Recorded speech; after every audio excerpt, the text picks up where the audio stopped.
The October wind swept the Cimarron Valley like a warning no one wanted to hear. On the road into the crossing, wagon after wagon rolled in slow procession, wheels grinding the hard earth. Men and women stepped down without speaking, their eyes fixed on the adobe building at the end of Main. Inside, at the petitioner's table, Agnes sat with her father's ledger beneath one hand, a tin tube beneath the other. Across from her, the lawyer in the gray suit straightened his gold watch chain. Between them rested the territorial notice, its seal pressed too far left, the ink smeared from a second. Hurried strike.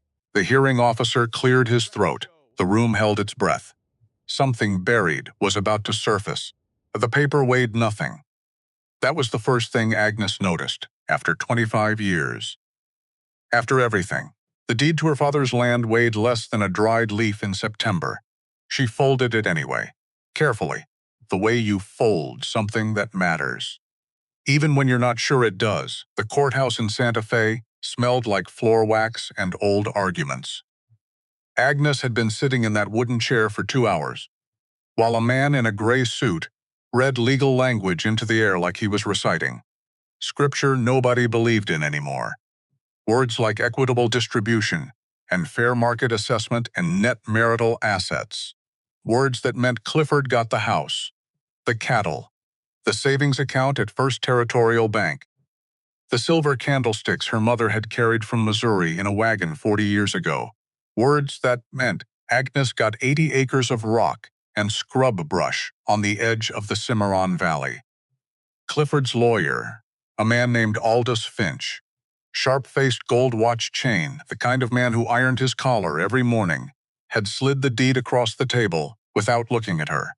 The Doyle parcel, he said, Route 7, north of Cimarron Crossing.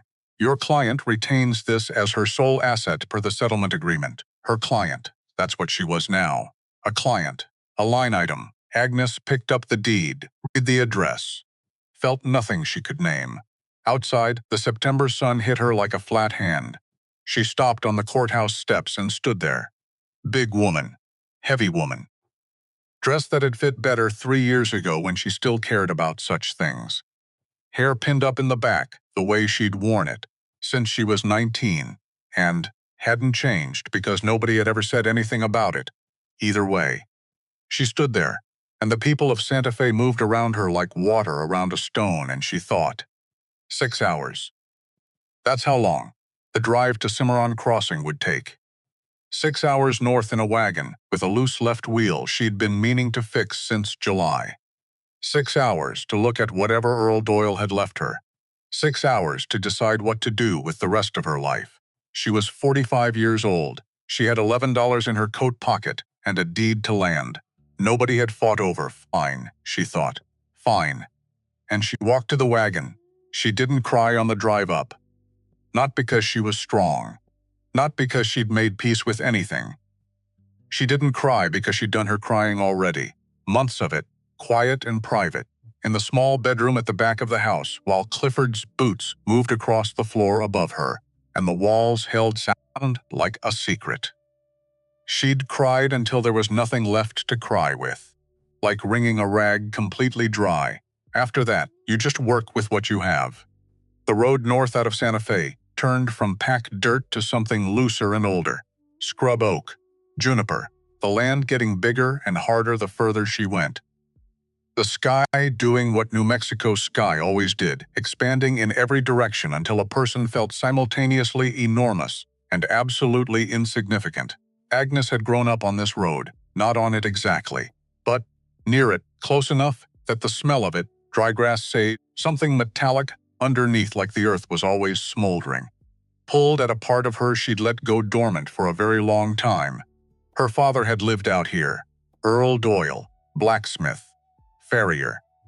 The man who fixed what other men couldn't fix, and charged half of what they would have charged, and sometimes charged nothing at all, and never once complained about any of it. He'd died in 1877, 3 years ago. Agnes had come for the funeral, spent 4 days sorting through his tools and his tin cups, and his 3 shirts hanging on wooden pegs by the door. Then she'd locked the smithy, handed the key to the county land office, and gone back to Clifford and their house in Santa Fe because that was where her life was, because Clifford had said the land wasn't worth maintaining. The taxes were negligible. Let it sit. So she'd let it sit. And Clifford had let her sit too, in the back room. Out of the way, not quite invisible, but close enough to it that when his business associates came to dinner, he'd mention her name only if asked, and sometimes not even then. Agnes flicked the reins. The horse, a brown mare named absolutely nothing, because Agnes had never gotten around to naming her, picked up her pace slightly and then slowed right back down. Smart horse. She saw it before she expected to, coming around the long bend past the dry creek bed. The land opened up and there it was, her father's place, smaller than memory and more solid than logic, the smithy. A single-story building, stone and mortar, with a low roof and a chimney that had once breathed smoke every day from before dawn until after dark. No wood. Earl had built the walls from Cimarron, sandstone specifically, because he'd watched wooden buildings burn twice in his life, and decided that was enough of that. The stone was the color of old honey. The roof had weathered to something between gray and brown. Dried grass had grown up through the dart apron out front. Where customers used to wait with their horses, the wooden sign above the door was still there. Daw-style iron works. The letters faded but legible. The D slightly larger than the rest because Earl had run out of space and had to improvise. Agnes stopped the wagon, sat there for a moment. The afternoon sun was long and slanting, and everything cast shadows twice its own length. She hadn't been here in 3 years. And before that, how long? Clifford hadn't liked the drive, hadn't liked the dust, hadn't liked the way Agnes got quiet on the road back, staring out the wagon window with something on her face he couldn't read, and therefore resented. "You always disappear. When we come from there," he'd said once. "I'm right here," she'd answered. "That's not what I mean, and you know it." She'd known it. She'd also known that the person she was near her father's smithy, easier in her own skin, less careful about taking up space, quicker to laugh, was a person Clifford didn't particularly want around. So she'd folded that person up and put her away. The way you fold a deed, carefully, even when you're not sure it matters. Agnes climbed down from the wagon. Her knees complained. She ignored them. She'd been ignoring her knees for years. They'd come to an understanding. She walked to the door. The iron handle, made by Earl himself. Simple curved bar, no ornamentation, because Earl said decoration was for people who didn't trust their own work, was cold under her palm. She pulled. The door resisted. Swollen in the frame from years of temperature change, and nobody attending to it. Agnes planted her feet and pulled harder, and the door gave with a scrape that sent dust avalanching from the top of the frame. Inside, the air was still, the kind of still that takes years to accumulate. Light came through 2 small windows on the east wall. The glass cloudy, giving everything a slightly underwater quality. The stone floor was gritty underfoot. Cobwebs across the rafters. A family of something had been living in the corner near the coal box, the evidence arranged in neat industrious piles. But the anvil was there. Of course the anvil was there. Nobody had moved it, because nobody could move it. Earl had set that anvil himself in 1849 when he built the place, lowered it into position before the walls were up, and after that it was simply a part of the building. 200 pounds of iron on a white oak stump sunk 18 inches into the stone floor. It would outlast everything. Agnes walked to it, put both hands on the flat face. The iron was cool. Smooth in the center, where 30 years of hammer strikes had polished it to a mirror. She stood there with her hands on her father's anvil, and something that had been clenched in her chest for months, or maybe years, loosened slightly, not released. Just loosened. Okay, she thought. Okay. She found the box by accident. She wasn't looking for anything. She was checking the floor for structural damage, running the heel of her boot across the stones, feeling for soft spots, the way Earl had taught her when she was a girl. A smithy's only as good as its floor, he'd said. The floor takes everything. Treat it right and it holds. Let it go soft and the whole thing follows. Her heel caught on a seam near the cold forge, not a crack, not a gap, a seam, deliberate, straight, cut with intention. Agnes crouched down, which took some doing. Her knees registered their ongoing objection. She pressed her fingers along the seam and felt a lip, a stone, that sat slightly above its neighbors, not by much, maybe the width of 2 coins, but enough. She worked her thumbnail into the edge, felt the stone shift. It came up in her hands. A flat piece of sandstone, roughly 18 inches square, fitted into the floor like a lid. Underneath was a depression in the earth, perhaps a foot deep, lined with dry straw. And set inside the straw, a small iron box. The kind of box you'd commission from a blacksmith if you wanted something that would last. Simple, solid, no lock, just a fitted lid and the faith that it would stay where it was put. Agnes lifted it out, heavier than it looked. Iron always is. She carried it to the workbench, set it down, took a breath, lifted the lid. Inside, wrapped in oilcloth, tied with kitchen twine, was a book, leather cover. Worn smooth at the edges where hands had gripped it many times. About the thickness of a Bible, but smaller. She lifted it out, set it on the bench, unfolded the oilcloth. On the inside cover, in Earl Doyle's handwriting, small, precise, each letter carefully formed, as though he'd never quite trusted himself to write casually. 4 words. For the record only. Agnes opened to the first page. September 3, 1849. Repaired Thomas Algeman's plow blade. He's had a bad year. Charged him for the iron. Nothing for the work. He has 3 children and a wife who's been sick since March. He'll have a better year next year, God willing. She turned the page. November 1849. Margaret Holt came by. Needed a new hinge for the cellar door before winter. Said her husband would come to settle up in spring. He won't. He left in August. She just hasn't told anyone yet. Didn't charge her. Left an extra pound of nails on her wagon without mentioning it. Agnes stood very still. December 1849. Lent Amos Reese $4 for seed grain. He'll pay it back in the spring if the creek doesn't flood. If it floods, he won't, and that will be fine too. She turned pages. Not carefully now. She was searching, moving through time. The handwriting stayed the same across decades, small, precise, unhurried. The entries came like a pulse, regular.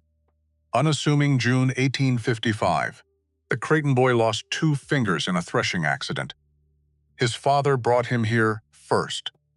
Before the doctor, because Doc Halley charges $3 to walk through the door. I closed the wounds and wrapped them and charged nothing. Sent them on with a jar of turpentine and clean rags. The boy will be all right. He has good color. January 1863. Patched up a man who said his name was Henry. Wouldn't say more. Gunshot wound, upper shoulder clean through. No question about that. Not my business how it happened. Kept him in the back room for 2 weeks. He ate what I had. When he left, he offered me a gold coin. I told him to keep it. He looked like he'd need it more than I would. He probably did. March 1868. The Sandoval family, 4 children. The mother's been coughing all winter. Brought them food twice. Left it on the porch after dark. They don't need the charity. They need the food. There's a difference. Agnes put the book down on the bench. She pressed both palms, flat against the worn leather, and stood there looking at it without reading. 30 years. Her father had kept this ledger for 30 years. Not a ledger of what people owed him, a ledger of what he'd given. Every loan, every free repair, every bag of flour left on a dark porch, every wound he'd cleaned, and every debt he'd quietly forgotten. Page after page of it, reaching back to the very year he'd built this building, continuing forward through droughts and hard winters and years when Agnes knew she knew that her father himself had been barely getting by. He'd never told her. Not one word of it. She'd grown up in this building, spent summers here from the time she was 8 until she was 17, and married Clifford and moved to Santa Fe. She'd handed her father tools and swept the forge floor and learned to read iron temperature by color. She'd eaten dinner with him 300 times and sat on the porch after dark watching the stars come out over the Cimarron Ridge. And she had not known a single word of this. She turned to the last written page. The date was March 1877, 2 months before Earl died. The entry was different from others. Not a transaction, not a record. It was addressed to her. Agnes, if you're reading this, you found your way back. I always thought you would. I should have told you sooner what this place is and what it's meant. I didn't because I didn't think it was worth telling. I thought a man did what he did, and that was that. No need to explain yourself to the record. But I've been thinking lately that I was wrong about that. The land isn't worth much on paper. Anyone can see that. But the people in this valley know this building. They know what it meant to have a light on here when things went bad. Not just the repairs. The light itself. Someone awake. Someone who wouldn't turn you away. Don't sell the land. I know you might have to. I know things happen. But if there's any way to stay, stay. I never told you because I didn't think it was worth telling. Now I think maybe it was the only thing worth telling. Your father, Earl. Agnes read it twice. Then she sat down on the floor.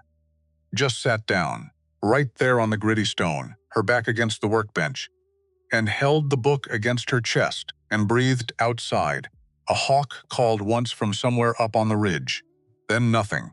Just whined through the door she'd left open, moving the old smells of coal and iron and decades of heat through the room. Moving around Agnes the way the people of Santa Fe had moved around her on the courthouse steps. Except here, it felt different. Here it felt like the room was breathing with her. She slept in her wagon that first night. She wasn't ready to go upstairs to the small room above, the smithy, where she knew her father's things would still be exactly where he'd left them. The bed, the reading glasses on the nightstand, whatever was left of the man. She'd do that tomorrow, or the day after. She'd do it when she was ready, and she'd know when that was. The night was cold. September in the Cimarron Valley carries a particular cold that comes down off the mountains, after dark, clean and sharp, not cruel but not gentle either. Agnes wrapped herself in the 2 blankets she'd packed, and listened to the mare shift her weight and breathe. The stars up here. That was the thing about getting away from Santa Fe. The sky out here was another country. No lamplight to compete with. Just the Milky Way doing what it always did. Sprawling across the dark like it owned the place, which it did, which everything out here seemed to understand except people. Agnes thought about the ledger, thought about 30 years of quiet kindness that nobody had known about. Not even her. And she thought about Clifford, somewhere in Santa Fe tonight, in the house that was now officially only his, probably sitting in his chair, with his bourbon and his certainty that he'd come out of everything in the best possible position. Which he had. Objectively. By every measurement Clifford understood. She thought about Aldous Finch, handing her the deed like he was disposing of something. The Doyle parcel. Your client retains this. She thought about the weight of the ledger in her hands, and she thought he knew something you don't, not Clifford. Clifford knew plenty of things. Clifford was a very knowledgeable man. He could tell you the current price of cattle per head in Albuquerque. He could read a land survey. He could walk into a room full of important men and become the most important man in it inside of 10 minutes. But Earl Doyle, who had never walked into any room that mattered, who had built a smithy from stone and spent 30 years in it, who had kept a ledger that no one was supposed to find. Earl had known something. Agnes wasn't sure what yet. She'd figure it out. She pulled the blankets tighter and watched the stars wheel and slept. The knock came at first light, 3 knocks. Deliberate. On the side of the wagon, not the smithy door, which meant whoever it was had seen her sleeping there. Agnes sat up. Heart doing that thing it did when you wake up startled. Not quite panic. Just the body's reminder that it's still running and would appreciate some warning next time. She pushed the blanket back. Her neck hurt. Her back hurt. She was 45 years old and had slept in a wagon. And her body had opinions about that. She climbed out, standing in the gray morning light, holding a battered tin coffee pot and two mismatched mugs, was the oldest-looking man she'd seen in some time. 60-something. Maybe older. Lean in the way men get lean when they've worked hard for many years and haven't always had enough to eat. White hair going in several directions. A face that had been weathered by sun and wind until it looked less like skin and more like a topographical map of his entire life. He walked with a hitch in his left leg. Not a limp exactly. More like his body had made a negotiated settlement with an old wound, and they'd agreed on this arrangement. He was wearing a Union cavalry coat so old it had faded, from blue to something between gray and green. No insignia, just buttons and memory. He looked at Agnes for a moment. "You have your mother's eyes," he said, "but you stand like Earl." Agnes stared at him. "Silas Greer," he said. He held up the coffee pot as explanation, or introduction, or both. "I was the postmaster here for 10 years. Before that, I was a lot of other things. Before that, I was in the war, but that's long enough ago that I only mention it to explain the leg. Your father and I played cards every Thursday for 12 years. Did you know he kept a ledger?" Agnes said. Silas didn't even blink. "I knew he did something. Never knew exactly what. He was a private man. He set the coffee pot on the porch step. He told me once that the valley would know him by what he did, not what he said. I thought that was either very wise or very foolish, and I could never decide which. It was both," Agnes said. "Yeah." Silas nodded. "Yeah, I think that's right." He poured coffee. Agnes took a mug. The coffee was strong enough to make decisions for you, and she was grateful for it. They stood in the early morning quiet, looking out at the land. The sun was just getting started on the eastern ridge, laying long gold fingers across the scrub and the dry grass. "Tell me why you're really here," Agnes said. Silas drank his coffee. Took his time. "Because there's something you need to know," he said. "And because I've been waiting 3 years for someone to come back here so I could tell them." Agnes waited. "Clifford Weston hired a survey crew," Silas said. "August of 1878, year after your father died. Sent them up here quiet. Didn't advertise it. Didn't file the standard preliminary notice with the county land office, which he was supposed to do, but figured nobody would check. And nobody did." Agnes was very still. "They were here 4 days," Silas said.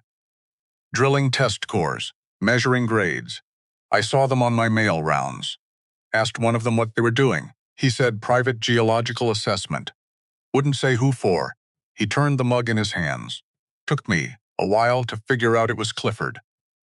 By the time I did, the crew was gone, and the results were gone with them. What were they looking for? What do you think?" Agnes looked at the land, the dry surface, the rock, the scrub that somehow survived out here without appearing to have any logical reason to.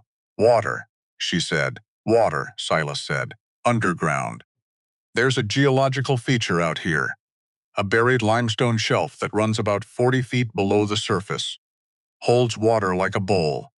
Cimarron Crossing has been managing off shallow wells and the creek for years, but the creek's been running lower every summer. Another 5 years, maybe less, and the shallow wells won't be enough." Agnes felt something turn over in her chest, slow. "Heavy." "Clifford knew about the limestone shelf," she said. "It wasn't a question. The survey crew found it, or confirmed it. Maybe he already had suspicions." Silas set down his mug. "The access point is on your 80 acres, not adjacent to it, not near it, on it. Right about where the old coal shed used to stand." Agnes looked toward the north end of the property. She could see the collapsed remains of the coal shed, just a pile of weathered lumber and a rusted hinge now. "He couldn't buy the land outright," she said slowly. "It was in my father's name, then in mine through the will, and he couldn't force a sale without explaining why he wanted it," Silas said. "A man trying to buy it or wonder why it's worth buying." He picked up the coffee pot, refilled his mug. "So he waited. He was patient. He waited for something that would make you sell it yourself." The morning had gone very quiet around them. Even the wind had paused, as though it too wanted to hear what came next. "He waited for the divorce," Agnes said. "He gave you the land in the settlement. Silas said. His lawyer called it the Doyle parcel, framed it as your father's worthless property that he was generously letting you have. Even had it assessed at $60. $60. $60. For 80 acres sitting on top of the only significant underground water source in a 30-mile radius. Silas met her eyes. Clifford was confident you'd sell it to him within a month. At the assessed price. Maybe less, if he waited until you were desperate enough. Agnes stood there, the coffee mug warm in her hands, the sun coming up over the ridge. Her father's smithy behind her, solid and quiet and still somehow standing after all these years. She thought about Aldous Finch. Finch handing her the deed with the studied casualness of a man setting down something worthless. She thought about Clifford not being in the courtroom, not needing to be there, already knowing how it would end. She thought about 30 years of entries in a ledger no one was supposed to find. She thought, he set a trap, and then he just didn't know who he was setting it for. How long have you known about the water? She asked. Since I figured out Clifford sent that crew, Silas said. So 2 years roughly. Why didn't you tell anyone? He was quiet for a moment. Because I didn't know who to tell, he said. Your father was gone. You were in Santa Fe. And I'm an old man with a bad leg and a retired postmaster's authority. Which is to say no authority whatsoever. He picked up the coffee pot again, looked into it, set it down. I kept hoping someone would come back here. Someone who had a reason to. Agnes looked at her father's sign above the door. To Style Iron Works. The faded letters.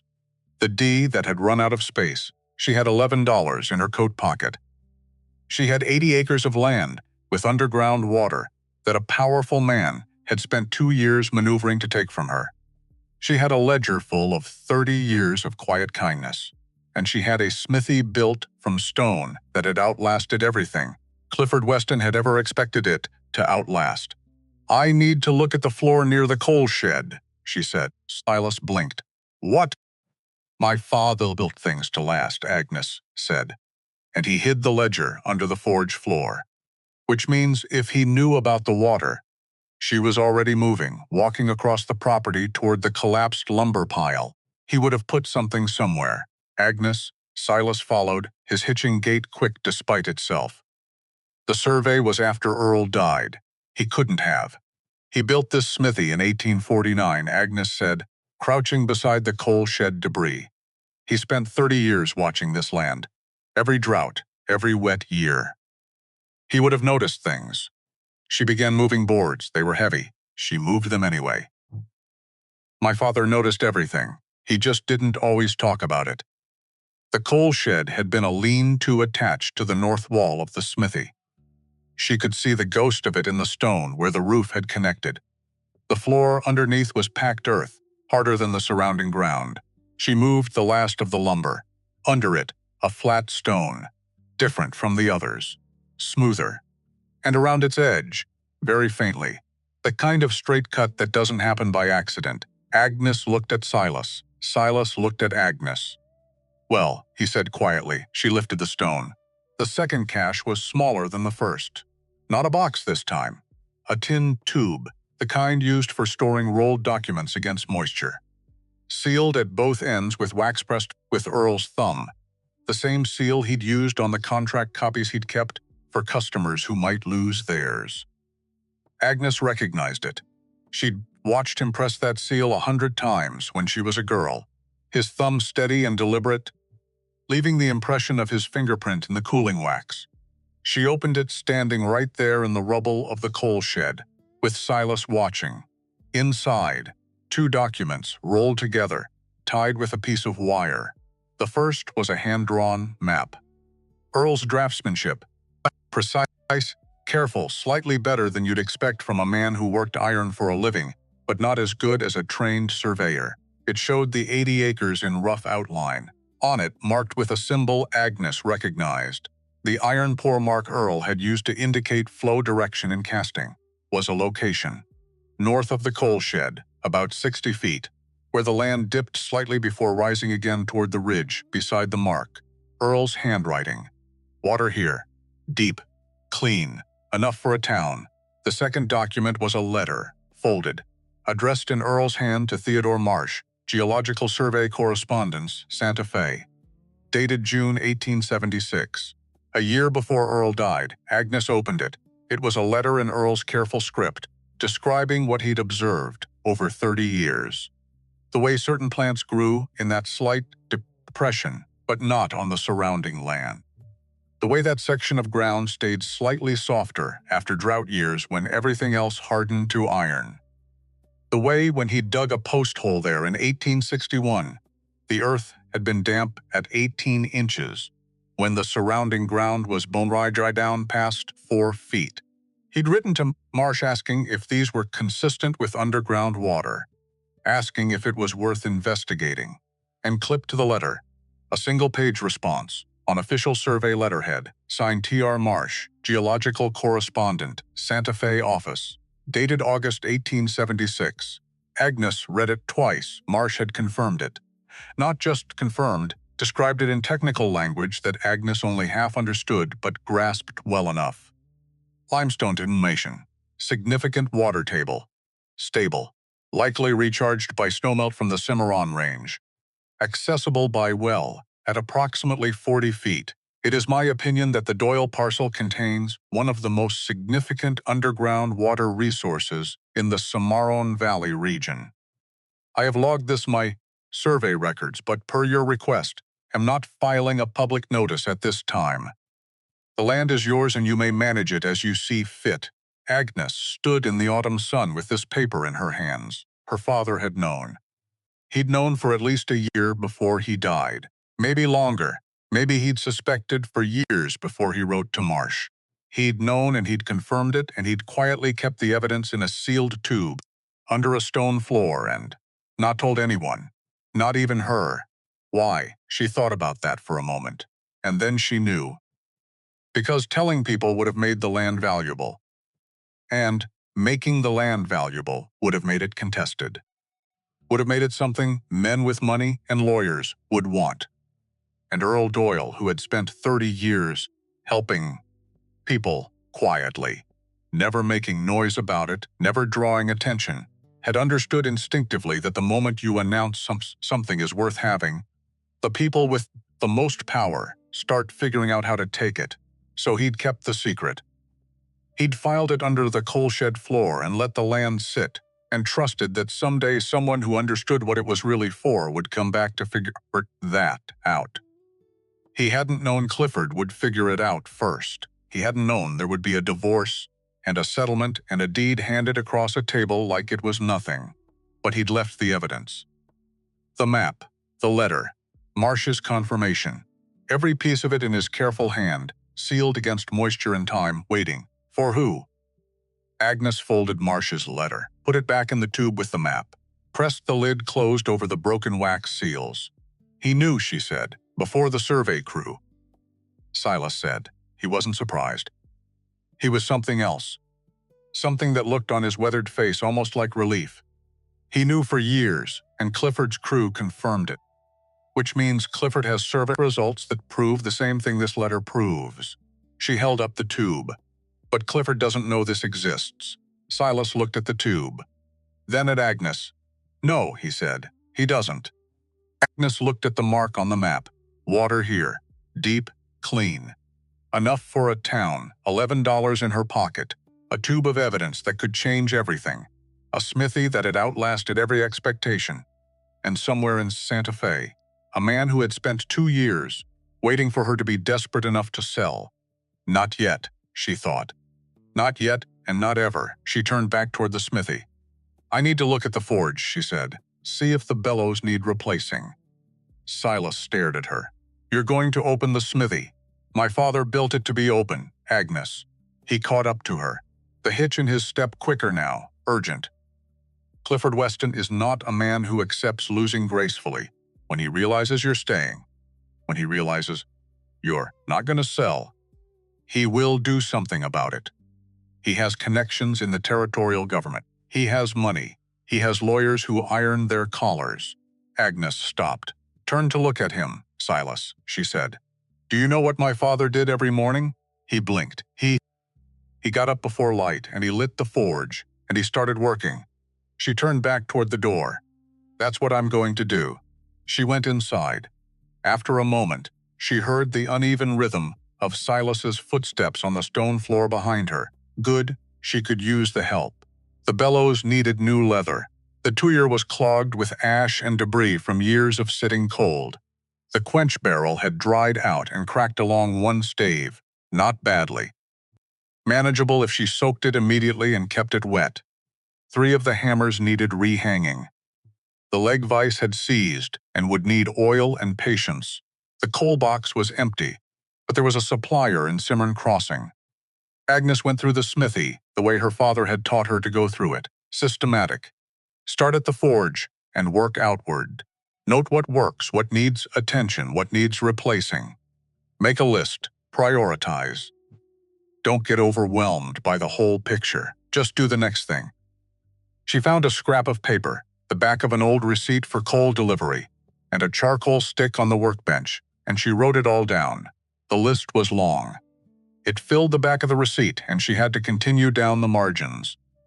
Silas sat on a crate and watched. "You're actually doing this," he said. "I'm making a list. You're going to open a smithy. My father's smithy. Agnes." He leaned forward on his cane. She hadn't noticed until now that he'd picked it up from where it leaned against the porch. A plain length of hardwood ferrule, with an iron ferrule, Lee Earl's work. "You don't have." "I know what I don't have," she said. "Not sharp, just clear. I'm aware of the inventory, Silas. $11. Deed. A list of repairs, I know." She turned back to the leg vise, began working the jaws open with steady pressure. "What I'm choosing to focus on is what I do have, which is the smithy, and the ledger, and the tube, and..." The vise gave an inch. She worked it further. "Apparently you..." Silas was quiet for a moment. "Apparently," he said. The vise gave way fully. Agnes cleaned the threads with an oily rag, worked them back and forth until they moved smoothly, and moved to the next thing. "I'll need coal first," she said. "Can you get a message to whoever supplies in Cimarron Crossing? There's a man named Ambrose Holt, runs a supply operation. He knew your father, good. Second, the bellows leather. There's a tannery somewhere in the valley, if I remember, 2 miles east of town. Redferns. Third," she stopped, turned. "Is there anyone in Cimarron Crossing who still remembers my father well enough to stand up and say so if asked?" Silas looked at her steadily. "Agnes," he said. "There are people in Cimarron Crossing who would still walk through fire because of what your father did for them." "That's good," she said. "That's very good. Because before this is over, we might need them to." She turned back to the forge, and that was when they heard the horse.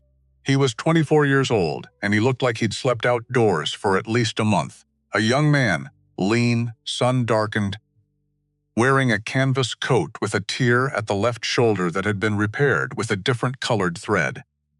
His boots were working boots, worn at the toe but oiled, which told Agnes something. A man who oiled his boots is a man who tends to his tools, and a man who tends to his tools knows the value of what he's working with. He sat a gray horse that was favoring the right front leg. He stopped at the edge of the property, looked at the smithy, looked at Agnes standing in the doorway. "Smithy's open," he said. "No," Agnes said. "Not yet. I can see the anvil from here," he said. "And you're standing in the door like you run the place. I'm taking stock. Your horseshoe the same gauge as an 07 pattern?" He nodded toward the mare tied at the post. "Mine threw a shoe 2 miles back. I've got a spare, but I need to nail it." Agnes looked at his horse. The favored leg. The way the horse was distributing its weight carefully. That particular stillness of an animal being good about something that hurts. "Bring her in," she said. He did. He was competent with the horse. Gentle but efficient, no wasted movement. He held the leg up while Agnes pulled the spare shoe from his saddlebag, looked at it, looked at the hoof. "You'll need the hoof trimmed before this goes on," she said. "I know. Do you have a hoof knife?" He hesitated, just for a moment. "No." Agnes looked at the tool wall. Her father's hoof knife was on the 3rd peg from the left, exactly where it had been for 30 years. She walked to it, took it down, She trimmed the hoof herself. The young man held the leg steady and watched her work without comment. "You've done this before," he said. "My father was a farrier, among other things." "Your father owned this place?" "He did." Picked up the hammer, fitted the shoe.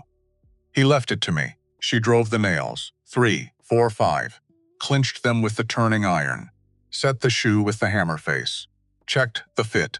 "That's good work," the young man said. He wasn't flattering her. He was observing.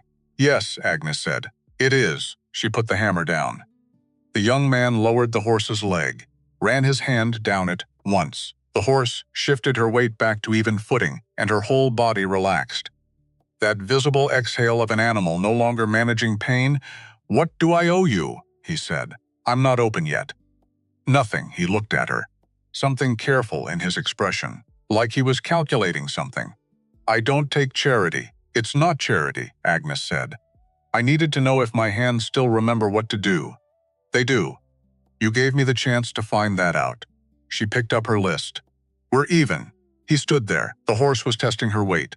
"Good. Solid. I'm looking for work," he said. "If there is any." "I'm a good hand." "What kind of hand?" "Whatever kind is needed," he said. Straight. No deflection, no false modesty, just fact. "I can work iron. Not as good as a trained smith, but I know the basics. I can repair. I can haul. I'm not afraid of hard work, and I sleep outdoors without complaint." Agnes studied him. "What's your name?" "Orrin Pratt." Agnes didn't react, not outwardly. But the name landed somewhere, a slight echo, nothing she could place yet. She'd go back through the ledger tonight. "Agnes Doyle Weston," she said. "Ma'am." "Don't ma'am me," she said. "I'm 45, not 90. She looked at her list. "I'm not open yet. I have no money to pay you yet. The roof needs attention, and the forge needs new bellows leather, and I have a supply list that would take 2 weeks to sort through. I can offer you the floor of the storage room and whatever food I can put together. That's all." He didn't hesitate. "When do we start?" Agnes looked at the anvil, the forge, the tools on the wall, each one outlined in her father's hand. "We already did," she said. "That night after Silas had gone, and Orrin was asleep on the storage room floor with his coat over him." Agnes carried the ledger upstairs to the small room, above the smithy, where her father had spent the last years of his life. The room was exactly as she'd expected. Narrow bed, bare mattress, a wooden chest, a reading chair beside the window with a view east toward the ridge. On the small table beside the chair, Earl's reading glasses, wire-rimmed, the left lens slightly scratched, and a copy of the newspaper from May 12, 1877, the last one he'd had delivered, folded open to a story about railroad expansion into the territory. Agnes sat in the chair.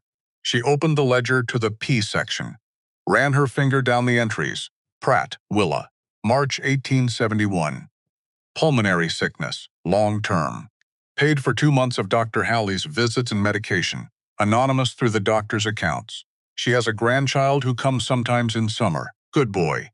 Quiet. Doesn't know yet how much the world costs. Agnes read it twice. Then she looked out the window at the dark shape of the Cimarron Ridge, against a sky deep with stars. Orrin Pratt, 24 years old, who had come to a closed smithy on a road most people didn't use anymore because his horse had thrown a shoe 2 miles back. Or because he'd been looking, she thought. The way people look for something they can't name. Following some pull in a direction that makes no rational sense. Following it anyway, she put the ledger down on the table beside her father's glasses. She looked at the scratched lens, picked up the glasses. Cleaned them with the hem of her dress, a reflex. The same one she'd had since she was a girl, handing them back to Earl after he'd left them somewhere. "Here, Papa, right where you left them," and felt the weight of all those ordinary moments she hadn't understood while they were happening. She put them back on the table. Outside, the first coyote of the evening started up somewhere on the ridge. Then another, further away, answering. The two of them calling back and forth in the dark, with whatever it is they need to say to each other at the end of a day. Agnes thought. 45 years old. Thought. $11 and a list of repairs. Thought. A trap that was supposed to catch me. Then she thought about her father's thumbprint in the wax on the sealed tube. Thought about 30 years of quiet entries in a ledger nobody was supposed to find. Thought about a man who built his smithy from stone and expected nothing in return and left everything he had to the only person he trusted to understand what it was for. She sat in Earl Doyle's chair, in Earl Doyle's room, above Earl Doyle's smithy, and she felt, for the first time, in longer than she could remember, like she was sitting somewhere she actually belonged. Not because it was hers, because she understood what it was, and because understanding something, really understanding it, down in the bone, that's where everything real begins. The coyotes went quiet. The stars continued their slow wheel over the Cimarron Ridge. Agnes Doyle Weston, 45 years old, stayed in the chair until her eyes grew heavy, and then she stayed a while longer, because she wasn't ready to put the night down yet. There was too much to think about. And for the first time in a very long time, thinking felt like something worth doing. The first morning Agnes lit the forge. She burned her left hand. Not badly, just enough. A flash of heat from the bellows she hadn't accounted for. The new leather stiff and unpredictable. The air coming through too fast and too hot before she'd learned its temperament again. She pressed her palm flat against the stone floor, held it there, let the cold work. Then she got up and went back to work, because fire didn't care who you were. It didn't care that you'd been away for 25 years. It didn't care that your husband had kept the house and the cattle and the silver candlesticks and left you with 80 acres of rock and a building full of memories you'd spent 2 decades trying not to think about. Fire just was. It asked one question: are you paying attention? Agnes intended to pay attention. Orrin had the bellows rebuilt by the 3rd day. He'd ridden into Cimarron Crossing at first light and come back by noon, with 2 hides from Redfern's tannery draped over his saddle. He didn't explain how he'd paid for them. Agnes didn't ask. She had a feeling the answer involved some combination of hard bargaining and the fact that Redfern's father had an entry in Earl's ledger. March 1862, feed and shelter for 3 days, no charge. Passing through with a sick wife and an empty wallet, the name Doyle still opened certain doors in this valley. Agnes was beginning to understand just how many. She spent those first days relearning the forge the way you relearn a language you grew up speaking, and then abandoned for too long. The vocabulary was still there, the grammar was still there. But she had to be slow with it at first. Patient.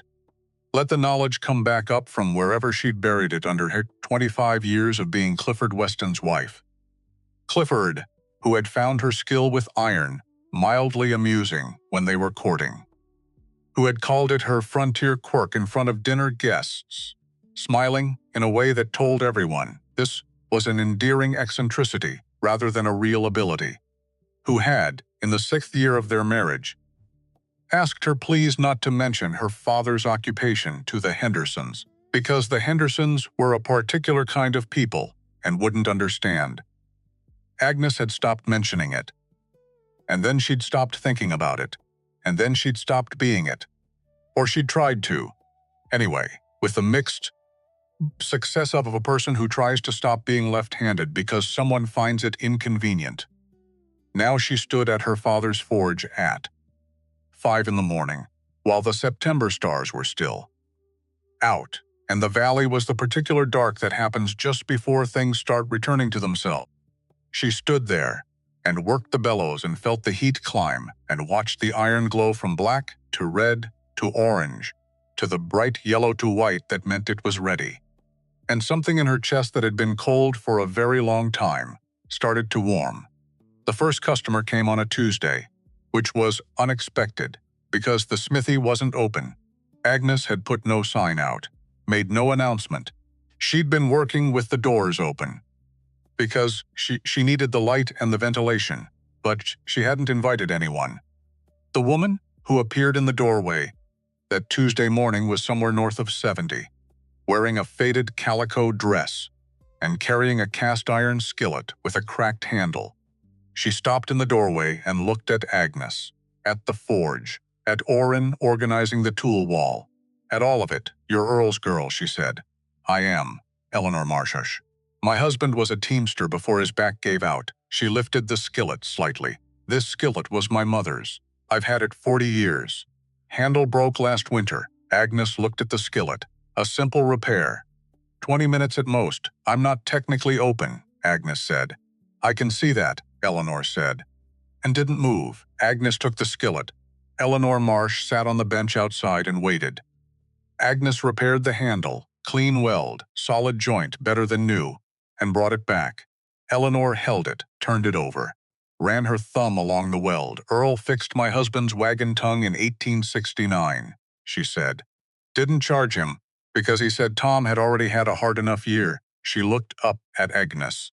"Tom's been gone 6 years now, but I still use this skillet every morning. Earl's hands are in it somewhere, I think." Agnes didn't say anything. "What do I owe you?" Eleanor said. "Nothing. I'm not open." Eleanor looked at her for a long moment. Then she reached into her apron pocket and put a jar of preserved peaches on the workbench. "I didn't pay for anything either," she said. "I just left something," and she went home with her skillet. Agnes looked at the jar of peaches on the workbench. Orrin, without looking up from the pegboard, said, "Are those peaches?" "Yes. Are we eating them?" "Apparently," Agnes said. They ate them for dinner that night, with the last of the cornbread, and said nothing much about it. But Orrin cleaned the jar and set it on the windowsill, where the morning light would catch it. And Agnes didn't tell him to move it, because after Eleanor Marsh came others, not many, not at first, but steady. The way a creek comes back after drought, not all at once, not in a rush, but in that gradual, reliable accumulation that tells you the source is still there. A man named Beaumont Hicks brought a plow blade that 3 other smithies in the territory had told him couldn't be repaired. Agnes looked at it for a long time, turning it in her hands. Then she told Orrin to get the fire hotter, and she worked that blade for 2 hours. It came out not just repaired but better, retempered, the edge reground to a geometry that would hold longer and cut cleaner than the original. Beaumont Hicks stood in the doorway watching. "Earl fixed my father's first plow in 1854, he said. "That's how we got started here." "That's so," Agnes said. "That's so. He paid her what she asked, which wasn't much, and then he paid her an extra $1 because he said the work warranted it." Agnes put the $1 in the tin box on the workbench where she kept the money. The tin box had $15 in it now, then 20, then 32. Not wealth. Not close to wealth, but enough for coal and supplies, and a small amount of something she hadn't had in longer than she wanted to admit, which was forward motion. The days found their shape, up before light, fire lit by the time the first gray showed in the east, working through the morning while the heat was manageable. A break at midday, when the New Mexico sun made everything stop anyway. Sensible people and iron alike. Then back to work in the afternoon until the light went. Silas came most mornings, always with coffee, because he'd taken one look at Agnes's coffee and decided someone had to protect her from it. He sat on the bench outside and did what postmasters do, talked, told her the valley's news. Which families were struggling, which ranch had had a good year, which roads were getting worse, and which were being improved. He was building her a map. Agnes understood, not of the land, of the people. Orrin worked. He was quiet in the way of someone who has learned that most talking is just noise and noise costs energy. He learned fast, faster than she expected. She'd show him something once, and the next time he'd do it himself without being told. His hands had a native intelligence, the kind you can't teach and can only recognize. She paid him what she could. He didn't complain. She'd seen the ledger entry about his grandmother, Willa Pratt. She hadn't told him yet. She was waiting for the right moment. Or maybe she was honest enough with herself to admit this. She was waiting because she didn't know how to say it without it coming out as something transactional. Earl had paid for Willa Pratt's medical care. Therefore, Orrin works here. That wasn't the truth of it. but it might sound like the truth, so she waited. And in the meantime, Orrin rehung the doors so they opened properly. Fixed the drainage on the north side of the building, so the next rain wouldn't pool against the foundation. Found a way to retemper two of the old hammers that Agnes had thought were good. He was useful. More than that, he was careful with Earl's tools, not precious about it, not sentimental, just careful. The way you're careful with something that has history in it. The way you understand without being told that these particular objects have been through things. Agnes noticed. She didn't say anything. But she noticed. 3 weeks in, the tin box had $47. The roof had been patched on the south side where Orrin had found water damage. The quench barrel held water again. The coal box was full. Agnes had 2 weeks of regular customers. Not many, maybe 4 or 5 a day, but consistent. And her hands had stopped feeling like strangers to her. She was standing at the forge on a Thursday afternoon, drawing out a piece of flat stock for a hinge repair, when Silas appeared in the door.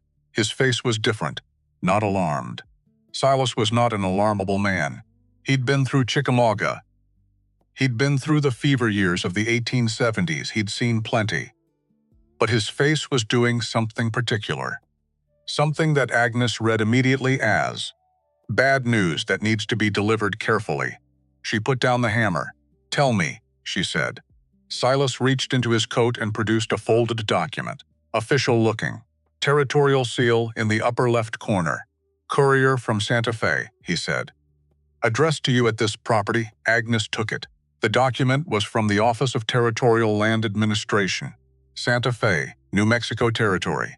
The language was legal and dense. Agnes read it once, fast, to get the shape of it. Then she read it again, slow, to get the details. Formal notice of boundary dispute. The parcel designated as the Doyle property, Route 7, Cimarron Valley. 80 acres. Has been flagged for administrative review pursuant to possible overlap with Federal Reserve Land Survey Grid 14C, Cimarron District. All improvements to or operations on the property must cease pending resolution of the administrative review.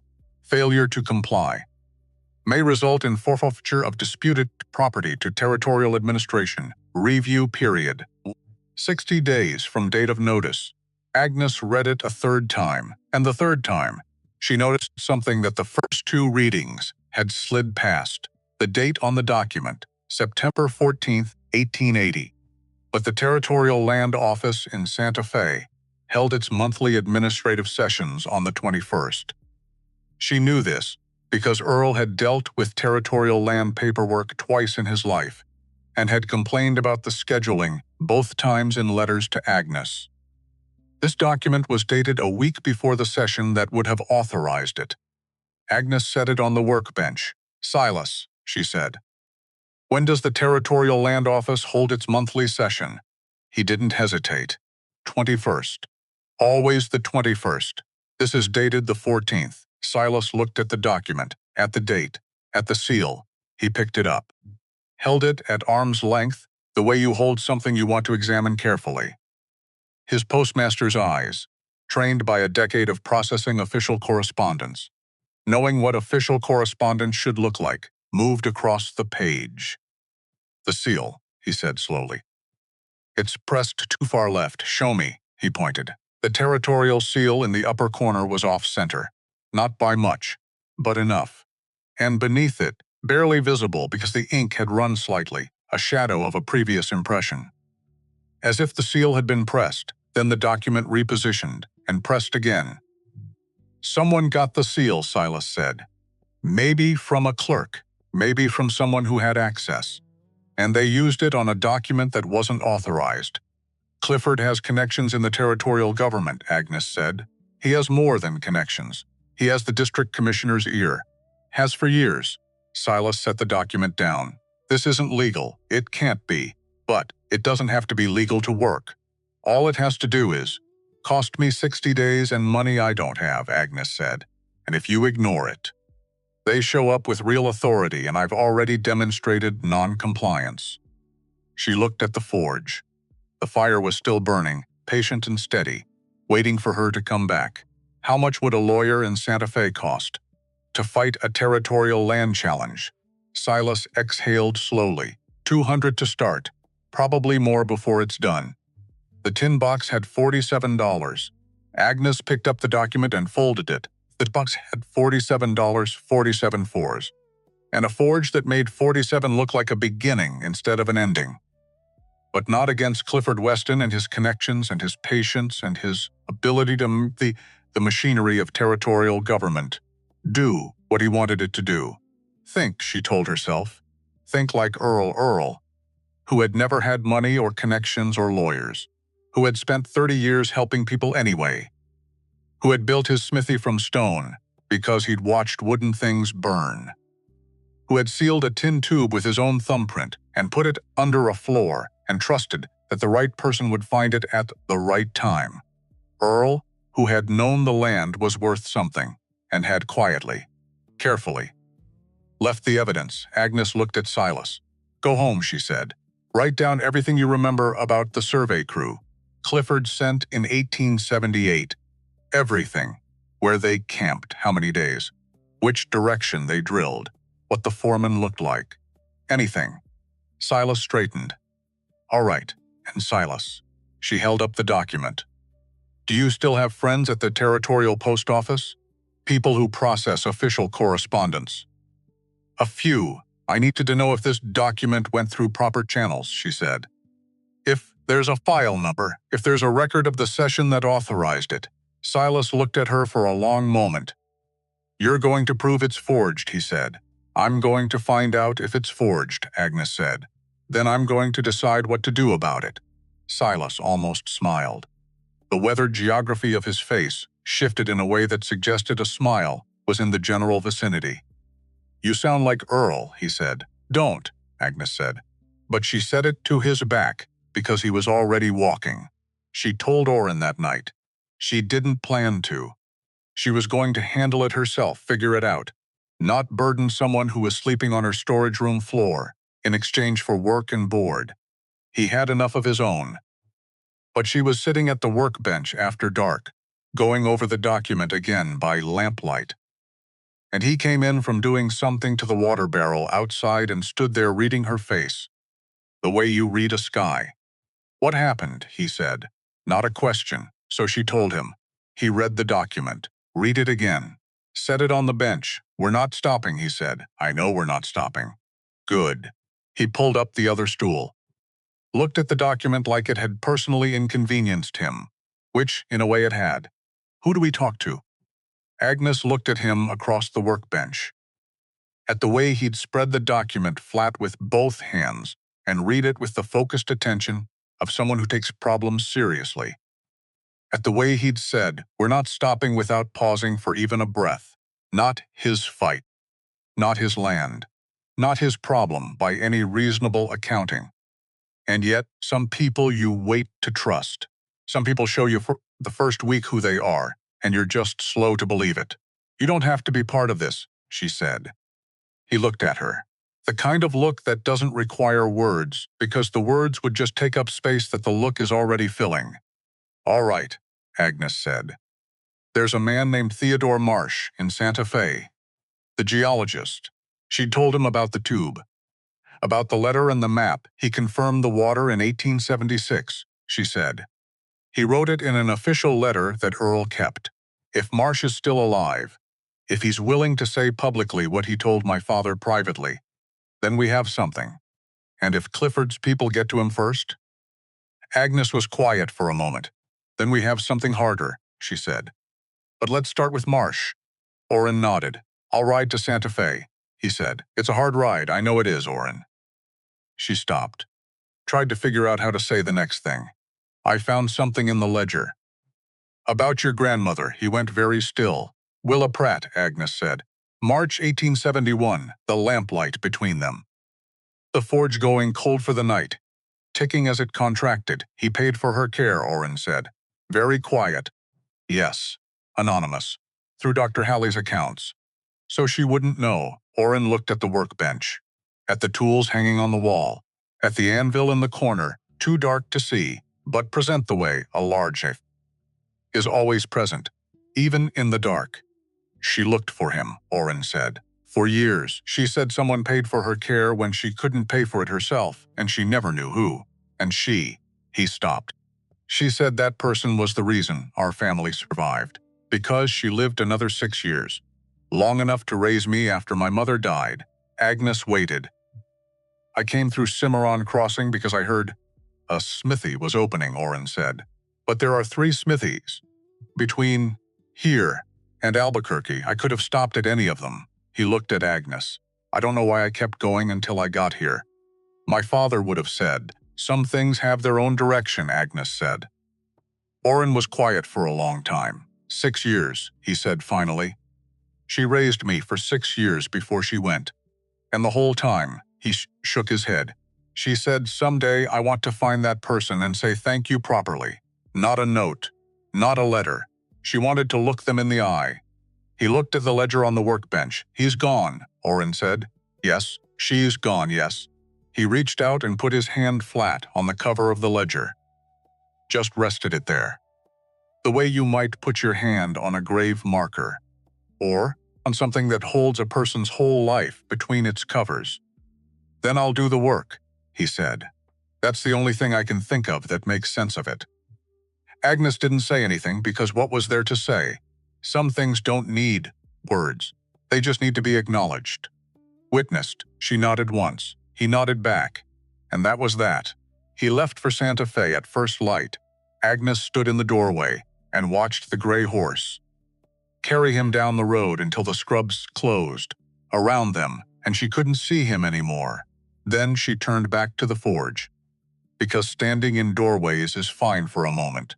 But at some point you have to turn back, and there was work to do. The days without Oren were quieter. Agnes didn't realize how much presence he'd occupied until it was gone. He was a quiet person. Didn't talk much. Didn't take up noise the way some people do. But his absence was audible in a specific way. The absence of his footsteps in the morning. The absence of metal sounds from whatever he'd be fixing at that hour. The absence of his gray horse shifting in the stall at night. Silas came every morning. Agnes let him. She was glad of it. She worked. She served the customers who came. She repaired a gate latch and a bridle fitting and a pair of trail irons for a mining outfit passing through. She fixed a woman's parlor stove, not strictly smithing work. But the woman had come because of Earl's name, and Agnes had refused to turn her away. The woman's name was Catherine Beauchamp. She was 60 or so. Came in a wagon driven by her grandson, sat on the bench outside and watched Agnes work, and when it was done, your father fixed our first wagon axle in 1853, before the town was even Cimarron Crossing. Before there was much of anything out here, what did he charge? Agnes asked. Whatever we had, Catherine said, which that year was almost nothing. She smoothed her skirts. He never made us feel small about it. That was the thing. Some men give you charity, and they give you the feeling of charity along with it, the weight of it. Your father she stopped. He just fixed the axle. Agnes handed her the receipt for the stove repair. Catherine looked at the amount. Then at Agnes. This is half of what I expected, she said. Stoves are personal, Agnes said. People need them to work more than I need the extra dollar. Catherine looked at her for a long moment. Just looked. You sound like Earl, she said. So I'm told, Agnes said. But this time she didn't mind it. Silas came back on the 5th day with news from his postal contacts in Santa Fe. He was moving faster than usual, his hitching gait covering ground quickly, and Agnes put down her hammer before he even reached the door because his body was telling a story before his mouth started. The document, he said. The territorial notice, what about it? There's no record of it. He pulled out his own folded paper, notes in a cramped hand, the postmaster's instinct for documentation. My contact in the land office checked the session records for September. No boundary dispute was filed for the Doyle parcel. No review was opened. The file number on the document you received doesn't correspond to any active file. Agnes set down the hammer. It's forged, she said, entirely. Silas spread his notes on the workbench. The seal was misappropriated. My contact says there was a report in August of a clerk's desk being accessed after hours. Nothing taken, as far as they could tell at the time. Now we know what was taken. Who filed the report? A clerk named Foster. He works in the third-floor office. Silas paused.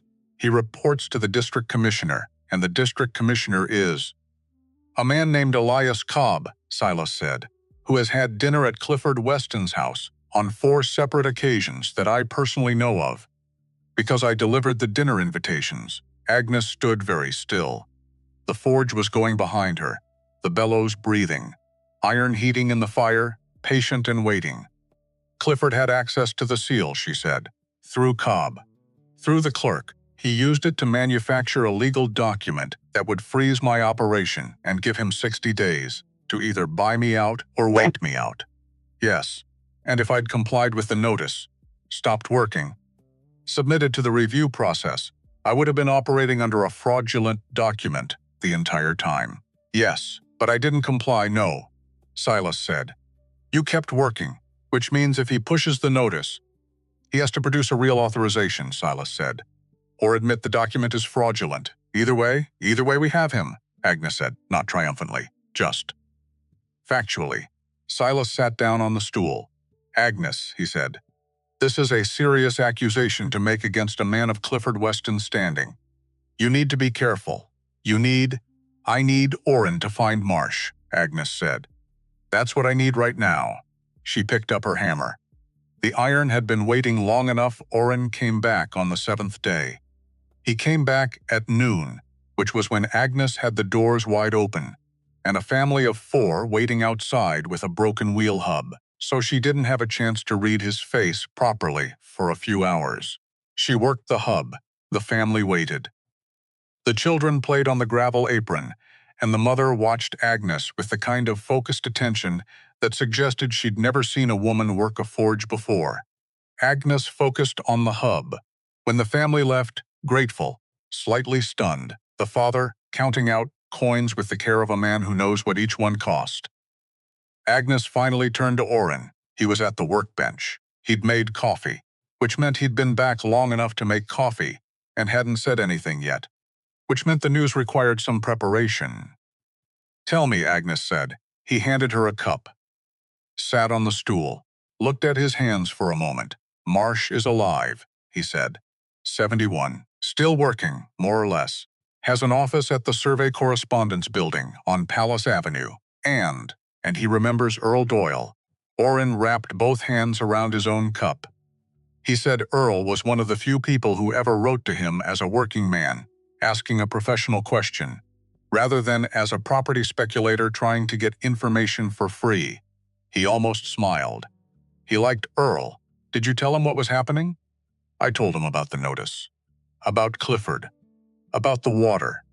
He paused. I showed him the tube, the map, and the letter in an old response. What did he say? Orrin looked at Agnes, steadily. He said Clifford Weston approached him in 1878.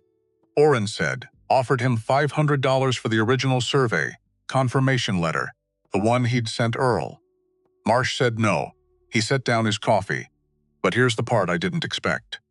Marsh at Clifford's representative, a man named Finch, Aldous Finch, Agnes said, told Marsh that the Doyle property had reverted to territorial management following Earl's death, that there were no heirs, that the survey results would be used for public infrastructure development. Agnes was very still. He lied, she said, to Marsh. Told him the land had no heir. So Marsh would think selling the letter wasn't hurting anyone. Marsh believed him at the time, Orrin said. He didn't know you existed. He didn't know about the will. He met her eyes. He knows now, is he? He's angry, Orrin said simply. He's 71 years old, and someone used his professional correspondence to deceive him and manipulate a property he gave an honest assessment of. He paused. He said, and I'm remembering this exactly, because I thought you'd want the exact words, he said. I signed my name to that letter, and I stand by what I signed. If someone wants to challenge the Doyle property's water rights in an administrative hearing, I'll be there to say what I know. Agnes put her coffee down.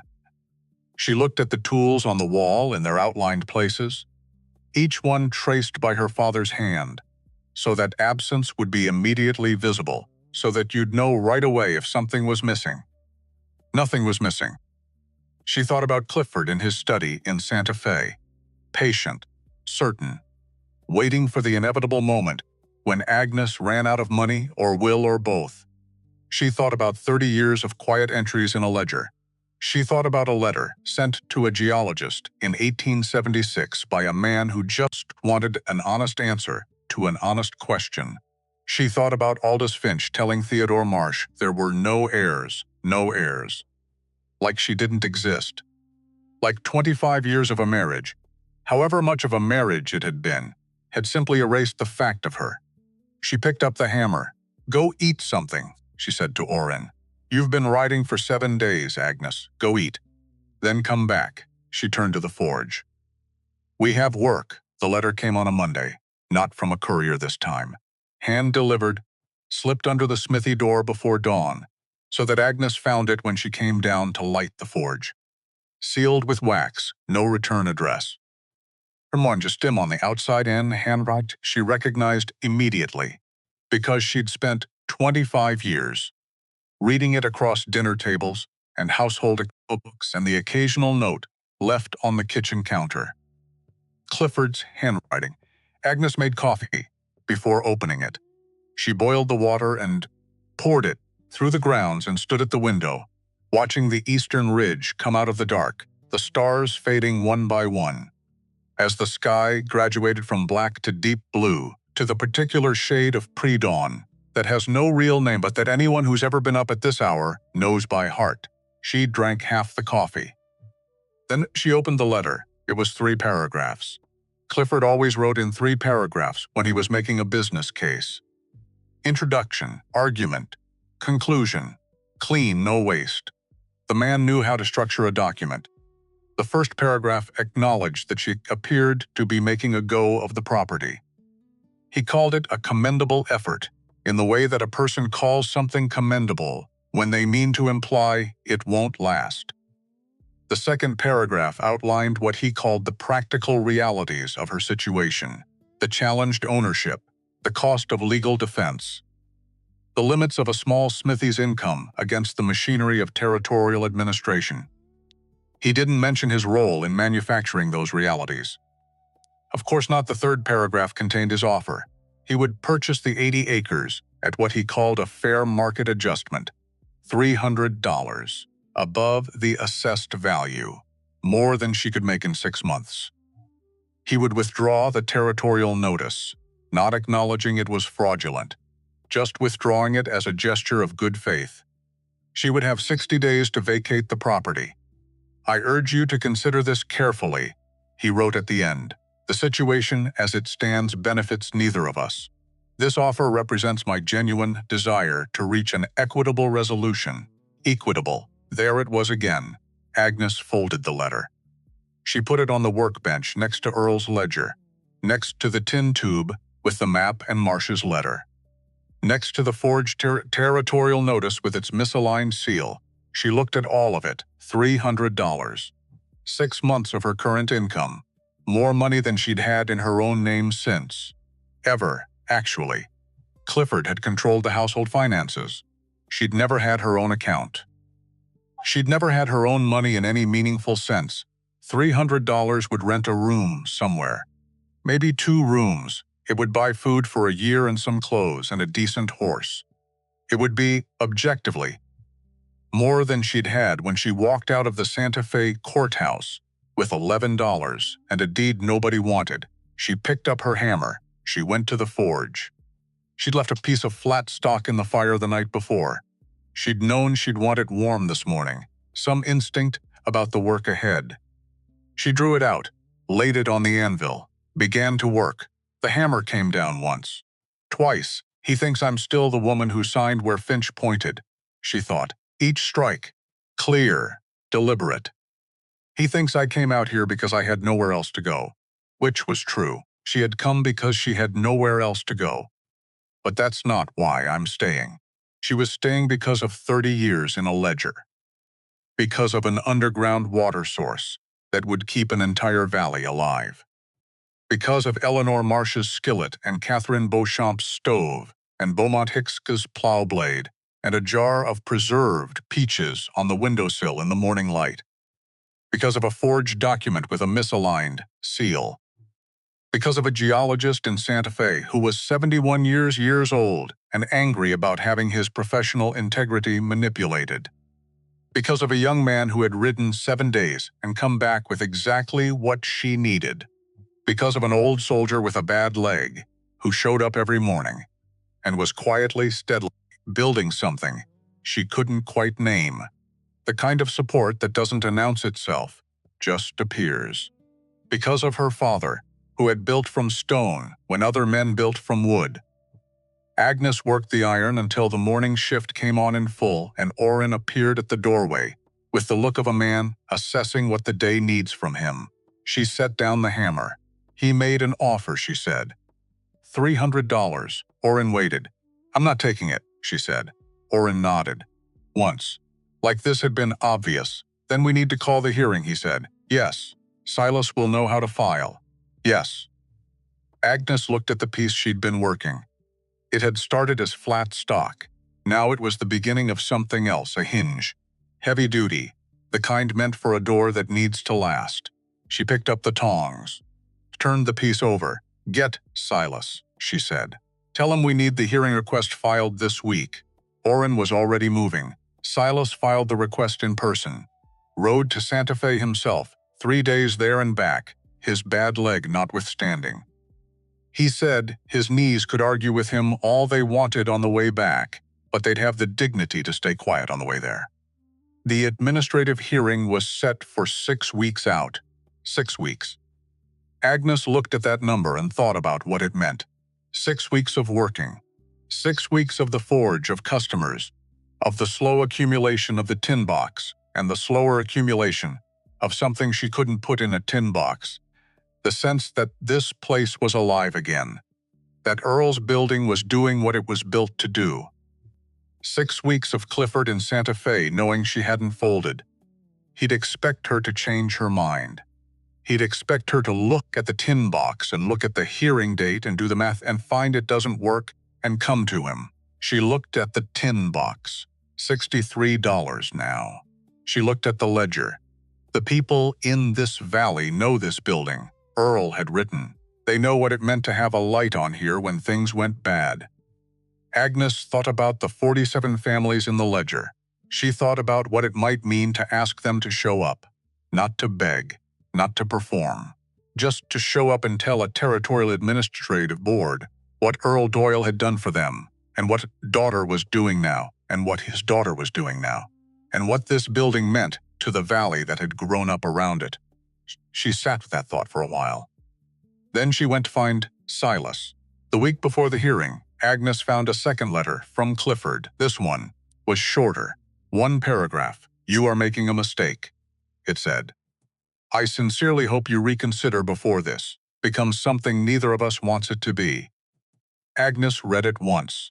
She used the back of it to write her supply list for the next week because the coal box needed replenishing, and the forge needed feeding, and there was work to do.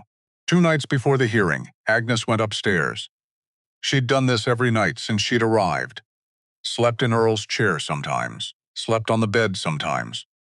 Always with the ledger on the table beside her father's glasses. But tonight she sat at the window for a long time without the ledger. Just sat.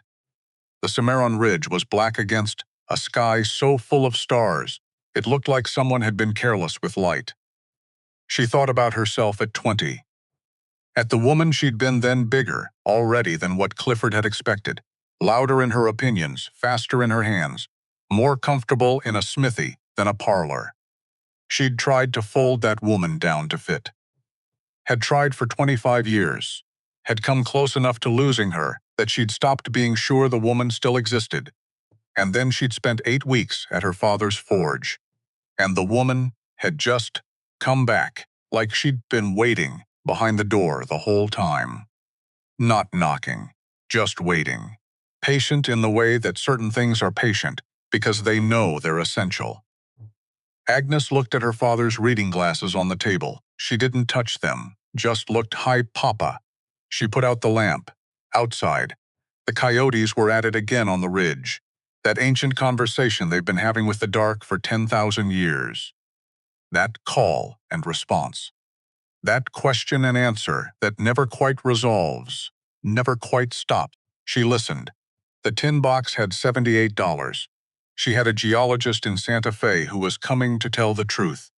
She had a forged document with a misaligned seal. She had a ledger with 47 families' names in it. She had Silas, who would walk through fire and bring coffee. She had Orrin, who had come following something he couldn't name, and found something he hadn't expected. And she had a smithy built from stone, in a valley where stone was the only thing that lasted. 2 more days, she thought. 2 more days and then we find out. She closed her eyes. And for the first time in longer than she could remember, she was not afraid of what was coming. She was just ready. The morning of the hearing, Agnes burned the bread. Not badly, just the edges. The kind of burning that happens when your mind is somewhere else, and your hands are going through motions without supervision. She stood at the small stove upstairs and smelled it, and took the pan off the heat and looked at the blackened crust and thought, well, just that. Well, she ate it anyway. Every bite. Because wasting food was not something Earl Doyle's daughter did. And because the hearing was in 4 hours, and her stomach needed something in it, even if what it got was slightly carbonized cornbread. Orrin knocked on the frame of the open door. "Ready?" he said. "No," Agnes said. "Good," he said. "Me neither." She looked at him. "Eat something first," she said. "I'm not hungry. Eat something anyway." He ate the other half of the burned cornbread, without complaint, which told Agnes something about his character that she already knew, but appreciated being reminded of. Silas was waiting outside with his wagon. He was wearing his Union cavalry coat, the faded blue-green one, the Chickamauga coat, with buttons polished, which he hadn't done since Agnes had known him.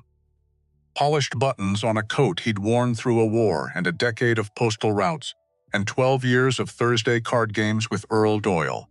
Agnes looked at the buttons. "Don't," Silas said. "I didn't say anything." "You were about to." She climbed up onto the wagon seat. Orrin took his horse. Silas clucked at his team, and they moved off down the road toward Cimarron Crossing. The morning was clear. Cold in the way of October mornings in the Cimarron Valley.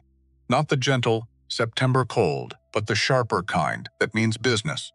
The kind that knows winter is coming and wants you to know it knows. The scrub oak along the road had gone to rust and copper, and something almost orange. The sky above the eastern ridge was that particular blue that only happens when the air is thin and clean and completely honest. Agnes sat with her hands in her lap and the ledger on the seat beside her and the tin tube in her coat pocket. She did not look at the ledger. She looked at the road. He'll have lawyers, she thought. Finch, probably a second one from Denver. He always brought backup, and she thought, I have Marsh, and I have Silas, and I have 47 names. And then she stopped thinking about it. Because thinking about it past a certain point is just anxiety, wearing the costume of preparation. The road took them through the edge of town. Past the general store, past the livery, past the small church at the corner of Main and 2nd that had been there since before anyone could properly remember. And Agnes saw them, wagons, horses, people on foot standing along the road, and not just along the road, moving in the same direction, toward the Territorial Administration Building at the far end of Main Street. Women in their good dresses, men in their work coats, families with children who'd been scrubbed and combed and brought along for something important enough to miss school. Agnes stared.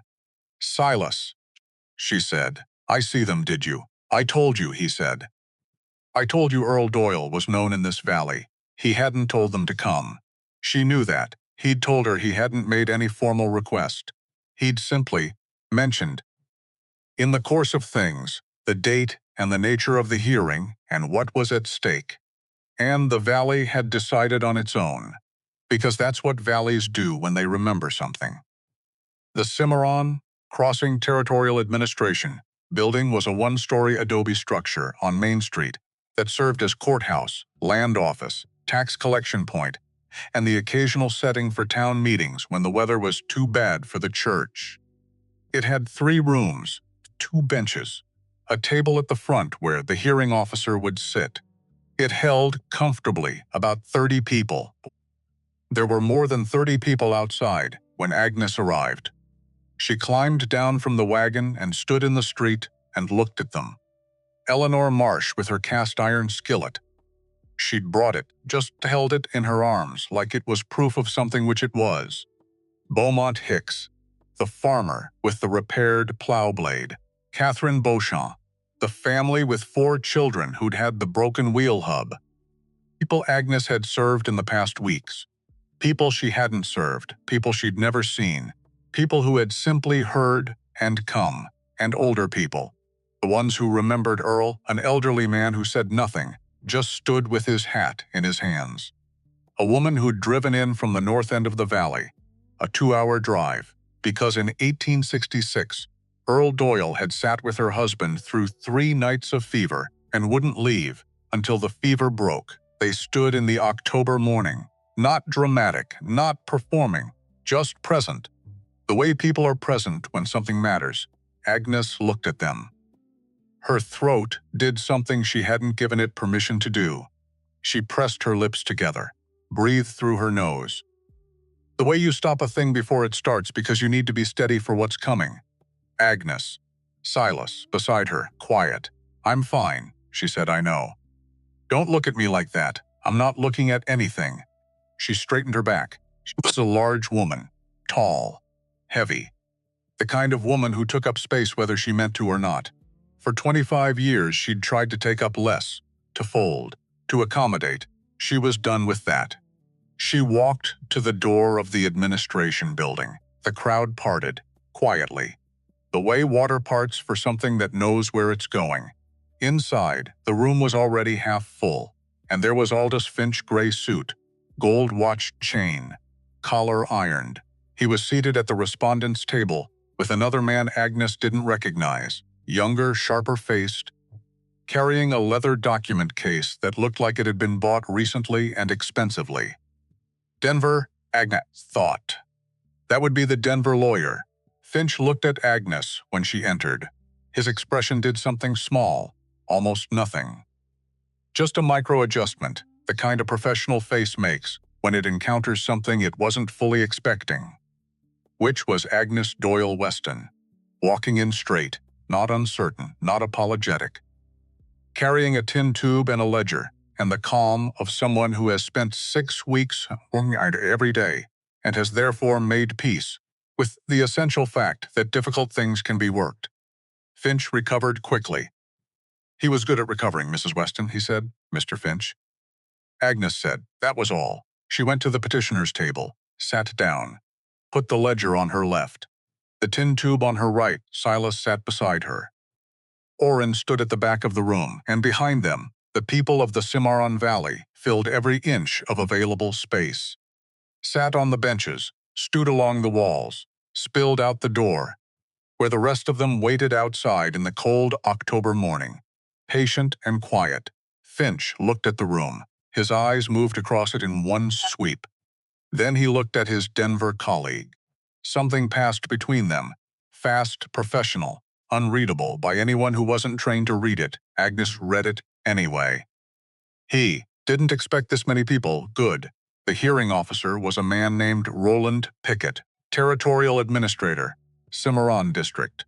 50 or so, gray-bearded, the kind of face that has heard many arguments and has long since stopped being impressed by most of them. He came in, sat down, arranged his papers, looked at the room without visible surprise. Because a man who's been a territorial administrator for 20 years has learned to encounter the unexpected with a flat expression. Administrative hearing, he said. In the matter of the territorial boundary challenge to the Doyle parcel, Route 7, Cimarron Valley, 80 acres. I'm Roland Pickett, District Administrator. Who speaks for the challenging party? Finch stood. Introduced himself and his Denver colleague. whose name was Grover Ashby. Agnes noted the name carefully and laid out the challenge in crisp, organized sentences. The alleged overlap with Federal Reserve Grid 14C, the administrative notice, the failure to comply. He was good. Agnes had to admit it. He made a forged document and manufactured legal pressure sound like a reasonable administrative concern. When he sat down, Pickett looked at Agnes. "Who speaks for the respondent?" Agnes stood. "I do," she said. "Agnes Doyle Weston. The land is my father's. He left it to me. I've operated a lawful business on it for 6 weeks." Pickett looked at her over his glasses. "You're representing yourself?" "Yes. You understand, this is a formal administrative proceeding." "I understand," Agnes said. "I also understand that the document delivered to my property on September 14th bears a territorial seal that was not authorized at any session of the Territorial Land Office in September, because the Land Office holds its administrative sessions on the 21st of each month. And September's session had no record of this boundary challenge filed, opened, or authorized. The room was very quiet. Finch's pen stopped moving. Furthermore, Agnes said, the file number on the document doesn't correspond to any active file in the Territorial Land Office records. She put the notice on the table, the forged one, with the misaligned seal. "I have written confirmation from the Santa Fe Land Office of both these facts." She set Silas's documentation beside it. His contact's written confirmation signed and dated. Pickett picked up the forged notice, looked at the seal, looked at the date. His face didn't change, but his eyes did something. Finch stood up. "Administrator Pickett. The document in question was issued under proper—" "Sit down, Mr. Finch," Pickett said. "Calm, flat. The voice of a man who has been lied to before and knows what it sounds like." Finch sat. Pickett looked at the document for a long time. Then he looked at Agnes. "Continue," he said. Agnes had thought about this moment for 6 weeks. Not the words exactly. Earl hadn't been a man for scripts, and Agnes had inherited that from him. But the shape of it, the order of things. She opened the ledger. "This belonged to my father," she said. "Earl Doyle. He kept this record from 1849 until shortly before his death in 1877. 28 years." She looked at the room, at the people along the walls and on the benches, at Eleanor Marsh holding her skillet. "It's not a financial ledger. It's a record of what he did for the people of this valley. Free repairs. Loans he never collected. Food he left on porches after dark. Medical costs he paid anonymously, quietly, without telling anyone." She paused. "Including me," she said. "I'm his daughter, and I didn't know." The room was so quiet. She could hear the wind outside moving around the building. "I mentioned the ledger," Agnes said, "not as legal evidence, but as context. Because the challenge to my property is not actually about boundary lines. It is about water." She picked up the tin tube. "In this tube is a hand-drawn survey map my father made over 30 years of observing this land. Also in this tube is a letter my father sent in June of 1876 to Theodore Arsh, geological correspondent at the Santa Fe Survey Office, and a letter from Marsh in response, confirming the presence of a significant underground water source on the property." She opened the tube, unrolled the documents, set them on the table in front of Pickett. Pickett looked at them. Then he looked up, past Agnes, at the doorway, because Theodore Marsh was standing in it, 71 years old, white-haired, carrying a leather document case, and the particular posture of a man who has been a professional his entire adult life and is not going to apologize for knowing things. He'd driven in from Santa Fe that morning, 4 hours, by himself. Agnes hadn't asked him to come in person. She'd only known he was willing, but here he was.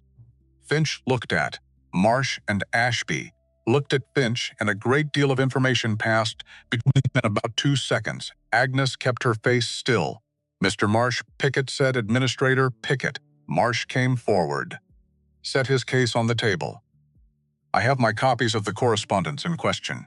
I also have my original survey notes from 1876. He opened the case. "And I have a statement I'd like to make regarding an approach made to me in 1878 by a representative of Clifford Weston. Ashby put his pen down. Finch's jaw moved slightly, like he was chewing something that had gone bad. "You'll have your turn, Mr. Marsh," Pickett said. He looked at Agnes. "Complete your presentation." Agnes looked at the room, at all those faces. At 40 years of her father's quiet work, standing in a territorial administrator's office, on an October morning because they'd heard something was happening, and they'd come. "I'll keep it short," she said. "The land is mine. It was my grandfather's, then my father's, then mine, by will and by law. My former husband's legal representatives were aware of this. During our divorce settlement, they commissioned their own assessment. They valued it at $60 and recommended it be included in my settlement. Which means they made a legal determination that the land was mine and its value was established." She looked at Finch. "Now those same representatives are challenging ownership of land they previously assessed and allocated," she said. "The timing of that challenge corresponds directly with my decision to reopen my father's smithy and remain on the property rather than sell it." She set her hands flat on the table. "This is not an administrative boundary dispute. This is a man who expected me to leave and is using manufactured legal pressure, because I didn't." Silence. The long, particular silence of a room full of people who are thinking the same thing at the same time. Pickett looked at Finch. "Response?" he said. Finch stood. He was a professional. Agnes had to keep giving him that. He stood up and he organized his features, and he spoke in the measured, reasonable tone of a man who has practiced measured and reasonable until it's reflexive. The boundary overlap was a legitimate administrative concern. The timing was coincidental. The notice had been issued in good faith. The geological survey results his client had commissioned. He pulled his own documents, indicated significant natural resources that fell under territorial land management protocols when adjacent to Federal Reserve grid areas. He was reframing. Agnes had expected this. When the original argument collapses, reframe. When the forged document becomes a liability, pivot to the water itself. Make it about public resources and territorial management instead of a manufactured boundary dispute. He was very good, and he was not good enough, because when Finch finished, Theodore Marsh spoke. He stood at the table, and he spoke in the flat, precise language of a man who has spent 50 years writing survey reports and understands that the most powerful thing technical language can do is be completely, unambiguously clear. He said the geological assessment he'd provided to Earl Doyle in 1876 was accurate and remained accurate. The water source was significant. The access point was on the Doyle property, not on Federal Reserve land. The grid overlap cited in the territorial notice did not exist. He had his own survey maps, and the Federal Reserve grid in question ended 40 yards north of the property boundary. He said this calmly. He showed his maps. He let the maps speak. Then he said that in 1878, a man identifying himself as representing Clifford Weston had approached him with an offer of $500 for the original letter sent to Earl Doyle. He had declined. The representative had told him the property had reverted to territorial management following Earl Doyle's death and had no private heir. This was false. He had not known it was false at the time. He said he was saying it now because his name was on a document being used in this hearing, and he stood by his name. Then he sat down. Pickett looked at the maps, at the documents, at the forged territorial notice with its misaligned seal. Finch was saying something. Ashby was saying something. Both of them talking at once, which was the first unprofessional thing Agnes had seen either of them do, and she understood it immediately for what it was. They hadn't expected Marsh in person. They'd built a case around the assumption that an old geologist in Santa Fe would send a letter at most and more likely would stay home and let his written record speak for itself. They hadn't accounted for a 71-year-old man who felt his professional integrity had been used as a tool and had driven 4 hours in the cold to say so himself. Pickett raised one hand. Both lawyers stopped. The room went quiet. Pickett gathered the documents, all of them, the forged notice, the maps, Marsh's copies, Agnes's copies, Silas's confirmation from the land office. He arranged them in a stack. Straighten the edges the way you straighten something when you're thinking and need something to do with your hands. Then he looked at Agnes. "Mrs. Weston," he said, "how long has the Doyle Ironworks been in operation?" 6 weeks, Agnes said. "Any liens or debts on the property?" "None. The will is clear? Notarized and registered with the county land office. 1877. Pickett looked at Finch. "Mr. Finch," he said, "the grid reference in your territorial notice cites Survey Grid 14C, Cimarron District." "That's correct," Finch said. "Mr. Marsh's survey places the Doyle property's northern boundary at 40 yards south of Grid 14C. Your assessment is not in evidence," Pickett said. "Your assessment is a reference in your brief. Mr. Marsh's assessment is in evidence, with documentation on the table in front of me." He looked at the notice with its misaligned seal. Then, back at Finch. "I am also noting that the file number on this notice does not correspond to any record in the September session registry, which is a matter I will be referring to the Santa Fe office for separate review." Finch said nothing. "The challenge is denied," Pickett said. "The Doyle property, 80 acres, Route 7, Cimarron Valley, is confirmed as private property under the lawful ownership of Agnes Doyle Weston. This hearing is closed." He gathered his papers. Left the room. The sound came from outside first. Agnes heard it before she fully understood what was happening, a sound like when weather changes, the particular atmospheric shift that happens before something significant arrives. Then it resolved into voices, into something that was not quite cheering. It was too varied for that, too personal, but was the sound of a great many people reacting at once to the same thing. The news had passed out the door before Pickett finished his sentence. Agnes sat at the table. She didn't move for a moment, just sat there with her hands flat on the wood and let it arrive. The reality of it, the fact of it, not triumph, not exactly, something quieter than triumph. Something more like the feeling you get when you've been holding something very heavy for a very long time, and you set it down and your arms are still curved in the shape of carrying it, still expecting the weight, and it takes a few seconds for your body to understand the weight is gone. Orrin appeared at her elbow. "Agnes, yes, you should probably stand up." In a minute, he waited. She stood up outside. The October sun had warmed into something generous. The crowd was still there. Most of them, they weren't performing anything. They were just there, talking to each other, to Agnes, to no one in particular. The way people are when something has resolved, and they're still feeling the shape of it. Eleanor Marsh was there, with her skillet.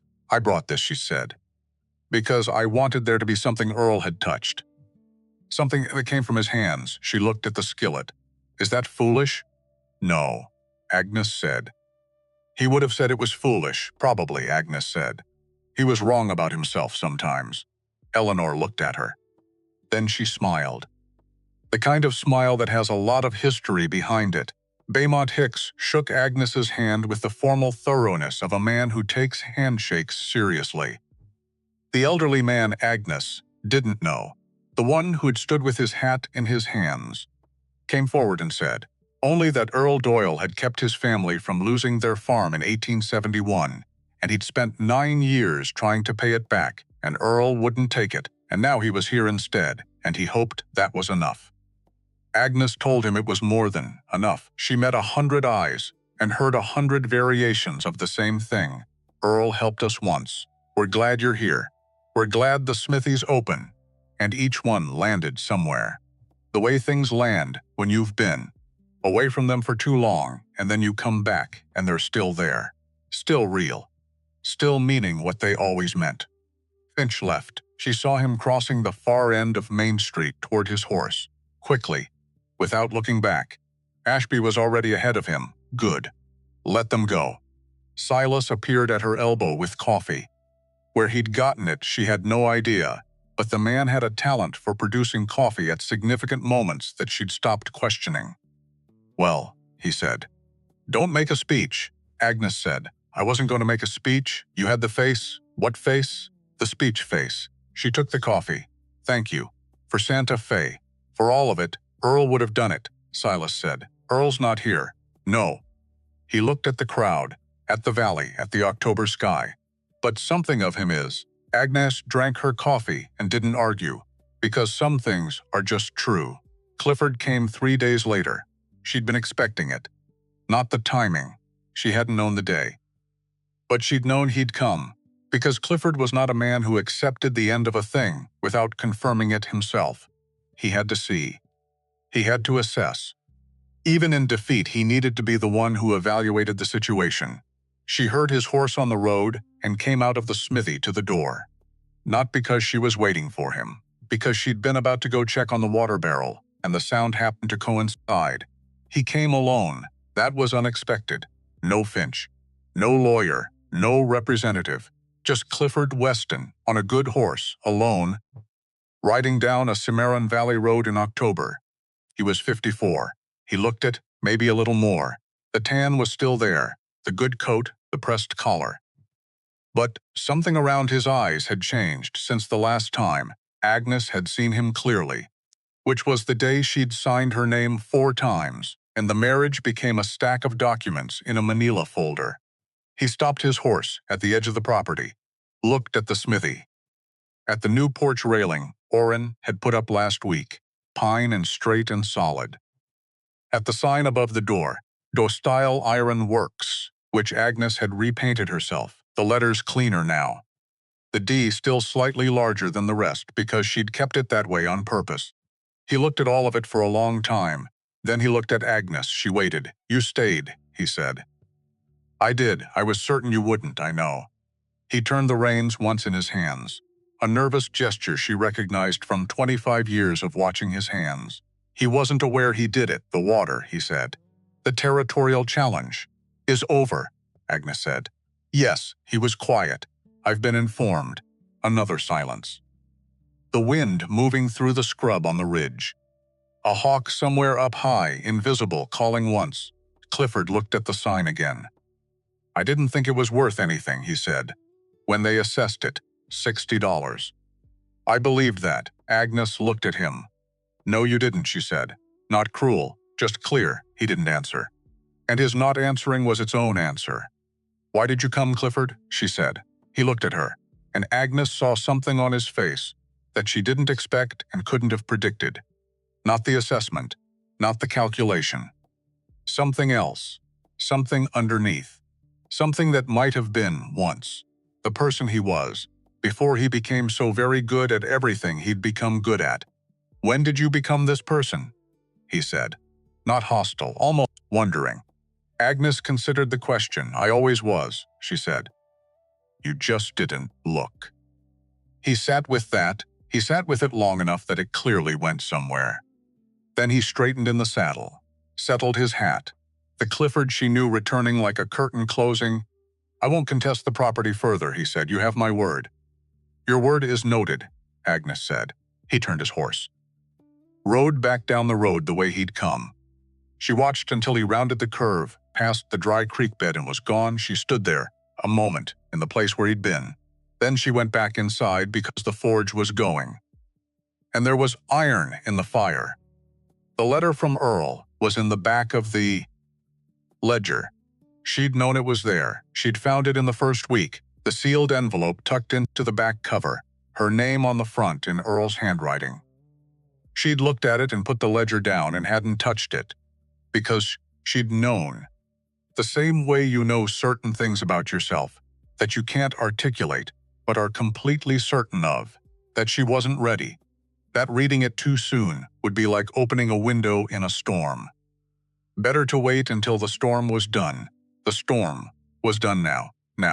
Agnes carried the ledger upstairs on the evening of the 4th day after the hearing. Silas had gone home. Orrin was in the storage room. She could hear him moving around. The small sounds of a person settling into a place that has become home. The forge was cold. The valley outside was deep in the blue hour between day and dark. She sat in Earl's chair. Opened the ledger to the back. Took out the envelope, her name. His hand, Agnes. Just that. She broke the seal. 2 pages of yellow paper, folded in thirds. She unfolded them. Earl's writing, smaller than usual, careful, as though he'd taken extra time with each letter. Agnes, I've written this 3 times, and thrown it out twice, because I can't find the right way to start. So I'm starting badly and trusting you'll forgive me. I know things weren't right with you and Clifford. I've known for a long time. I could hear it in the space around what you said when you wrote or came to visit. The way you talked around the center of things. I did that too. When your mother was sick and I didn't want you to worry. You get it from me. I'm sorry for that. I should have said something sooner. I should have asked. I told myself it wasn't my place. That you were a grown woman. And you'd made your choices, and it wasn't a father's job to question. But that was cowardice, dressed up as respect. A man who minds his own business while his daughter drowns is not a respectable man. He's a coward with clean hands. I had clean hands for too long. The land is yours because it was always going to be yours. Not because of the water or the smithy or any of it. Because you're the only person I ever knew who understood what iron is actually for. Not for itself, not for the money it brings. Iron is for keeping things together that would otherwise come apart. That's what this smithy was. That's what you are. Don't sell it. I think you already know that. And Agnes, I want to say one more thing, and I don't know how to say it except plainly. You were never too much. Not your size, not your voice. Not the way you took up space. That was never a flaw. The people who told you it was were wrong. I was wrong when I didn't tell you they were wrong. I'm telling you now. You were always exactly enough, your father. Earl. Agnes read it once. She folded it carefully back into thirds. She put it back in the envelope. And then she sat in her father's chair in her father's room and looked out the window at the Cimarron Ridge, turning black against the last of the sky's light, and she let the tears come. Because they were going to come regardless, and there was no one watching, and she was 45 years old, and she was done asking permission for things that didn't need permission. She cried the way you cry for something that's both loss and relief at the same time. For the years she hadn't known what Earl had known about her. For the years she'd spent making herself smaller and quieter and less. For the father she'd visited and sat with and had dinner with 300 times without ever once knowing about the ledger or the tube or the decades of quiet work behind the forge. She cried for the girl who'd handed him back his glasses 100 times and hadn't known what she was seeing. And she cried, though this was quieter, and came later, something like gratitude, for the stone walls he'd built that had outlasted everything. For the sealed tube in the floor, for the letter he'd apparently written and rewritten and thrown out twice before getting right, for the fact that he'd known. Even when he hadn't said it, he'd known. Orrin found her in the morning. He came in quietly, the way he did everything. Poured coffee from the pot she'd already made, set a cup near her hand, sat on the other stool, and waited, because he was a person who understood the value of waiting. The letter was in front of her on the workbench. Earl's reading glasses beside it. The lenses still carrying the faint circular marks of the last time she'd cleaned them. He wrote to me, Agnes said. I know. She looked at him. You knew the envelope was there? I saw it in the back of the ledger, he said, the first week. I figured it wasn't mine to mention. Agnes looked at the letter. He said he had clean hands for too long. Orrin was quiet. My grandmother used to say that, he said. That the people who did nothing were worse than the people who did wrong. Because at least the people who did wrong had to look at what they'd done. Agnes pressed her palm flat on the letter. Just held it there. He was trying at the end, she said. He knew he should have done more. He left everything he had as an apology. That's more than most people manage, Orrin said. It is, Agnes agreed. She picked up Earl's reading glasses. Cleaned the lenses with the hem of her dress. The last time she'd done that, she hadn't known what she was seeing. A reflex from childhood. A daughter returning something small. 100 ordinary moments, that added up to a life she hadn't fully understood while she was living inside it. Now she did. She set the glasses back beside the letter. Then she stood up. "Marsh sent word yesterday," she said. "The Territorial Office is opening a formal investigation into the forged document. Cobb, the district commissioner, has been placed on administrative review." Orrin nodded. "And Finch?" The Denver lawyer filed a statement indicating he was unaware the territorial notice was improperly authorized. Agnes said this, with the flat neutrality of someone who is not surprised. "Finch is, apparently, very sorry. I'm sure he is, very suddenly sorry. The most sincere kind." Agnes almost smiled. The almost was enough. "The well diggers are coming Monday," she said. "Marsh sent the engineering diagrams. How deep? 40 feet. Maybe 45, Orrin already knew. She'd told him last week. He just wanted to hear her say it, like it was ordinary, because it was ordinary now. That was the whole point. "I'll get coal," he said. "Good," Agnes said. "I'll start the fire." The well diggers came on a Tuesday, 3 men from Cimarron Crossing, with the right equipment and the kind of matter-of-fact competence that comes from having done a specific difficult thing many times. They set up at the depression north of the old coal shed, laid out their gear, and began. Agnes worked the forge while they worked the earth. She could hear the steady percussion of it, different rhythm from the hammer, but rhythm nonetheless. The valley full of 2 kinds of work happening at the same time. On the second day, the lead digger, a compact man named Hector, who spoke in short sentences and let the work speak for him, came to the smithy door. "We've hit something," he said. Agnes put down her hammer. She walked with him to the north end of the property. The other 2 diggers stood at the edge of the shaft. 41 feet, Hector said. "Listen," he said. Agnes crouched at the edge, and she heard it. Distant, unmistakable. The particular acoustic of water in dark earth, not rushing, not dramatic, just present, steady. The way certain things are steady because they've been there longer than any human concern, and will be there long after every human concern resolves itself, one way or another. Enough for a town, Earl had written. He hadn't been wrong. Agnes stood up, put her hands in her pockets. The October afternoon light came at that long, low angle that makes every ordinary thing look like it matters. And maybe it does. Maybe everything does at that angle, turning the scrub and the rock and the sage into something almost golden. "Good," Agnes said, "just that good." The sign went up 3 weeks later. 2 words. "Dustile Iron." Agnes had made it herself, lettered it herself, climbed the ladder herself. She took down Earl's old sign first. "Dostile Iron Works," the D still slightly larger than the rest. The wood weathered down to almost nothing, the letters barely there. She carried it inside, hung it on the wall behind the workbench where the tools were, where it would be inside and safe and still present. Then she climbed back up and hung the new one, came down, stood in the road, same name, same work. Different hands, same stone walls. Orrin stood beside her, said nothing, because there was nothing to say that the sign wasn't already saying. Then Agnes went back inside and started the fire, and Orrin went to the supply corner and started pulling what the afternoon would need. And the forge did what the forge had always done. It caught. It grew. It went from nothing to something in the way that fire always does. Fast at first, then settling into the long, steady burn that does the real work. Winter came to the Cimarron Valley the way winter always comes.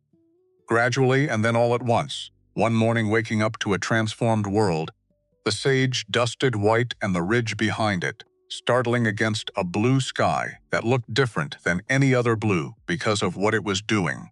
Agnes lit the forge at 4:30 in the morning, that first snow day, before light.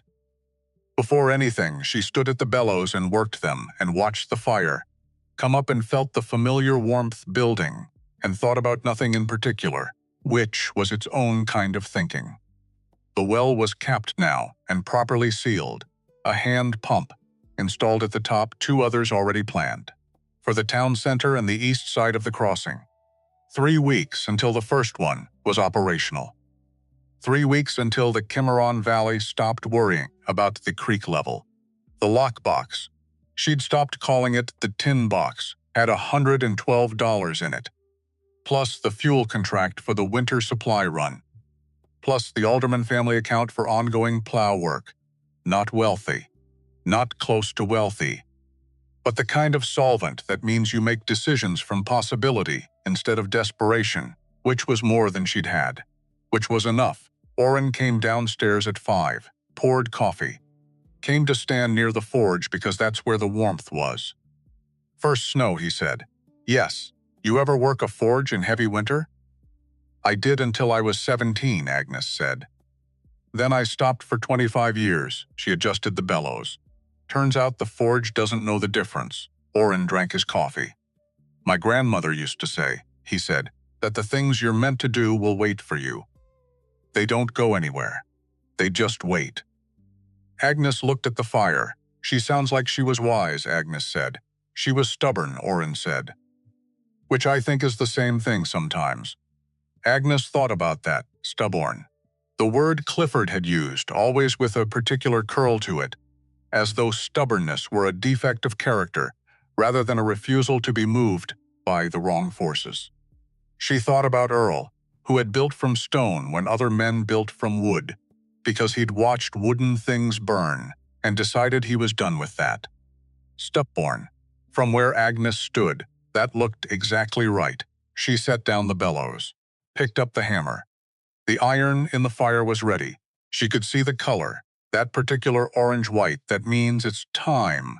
And there was work to do. There was always work to do. And she was 45 years old, and she was just getting started. She turned to the anvil, brought the hammer down once. The ring of it filled the smithy. Went out through the open door into the cold morning.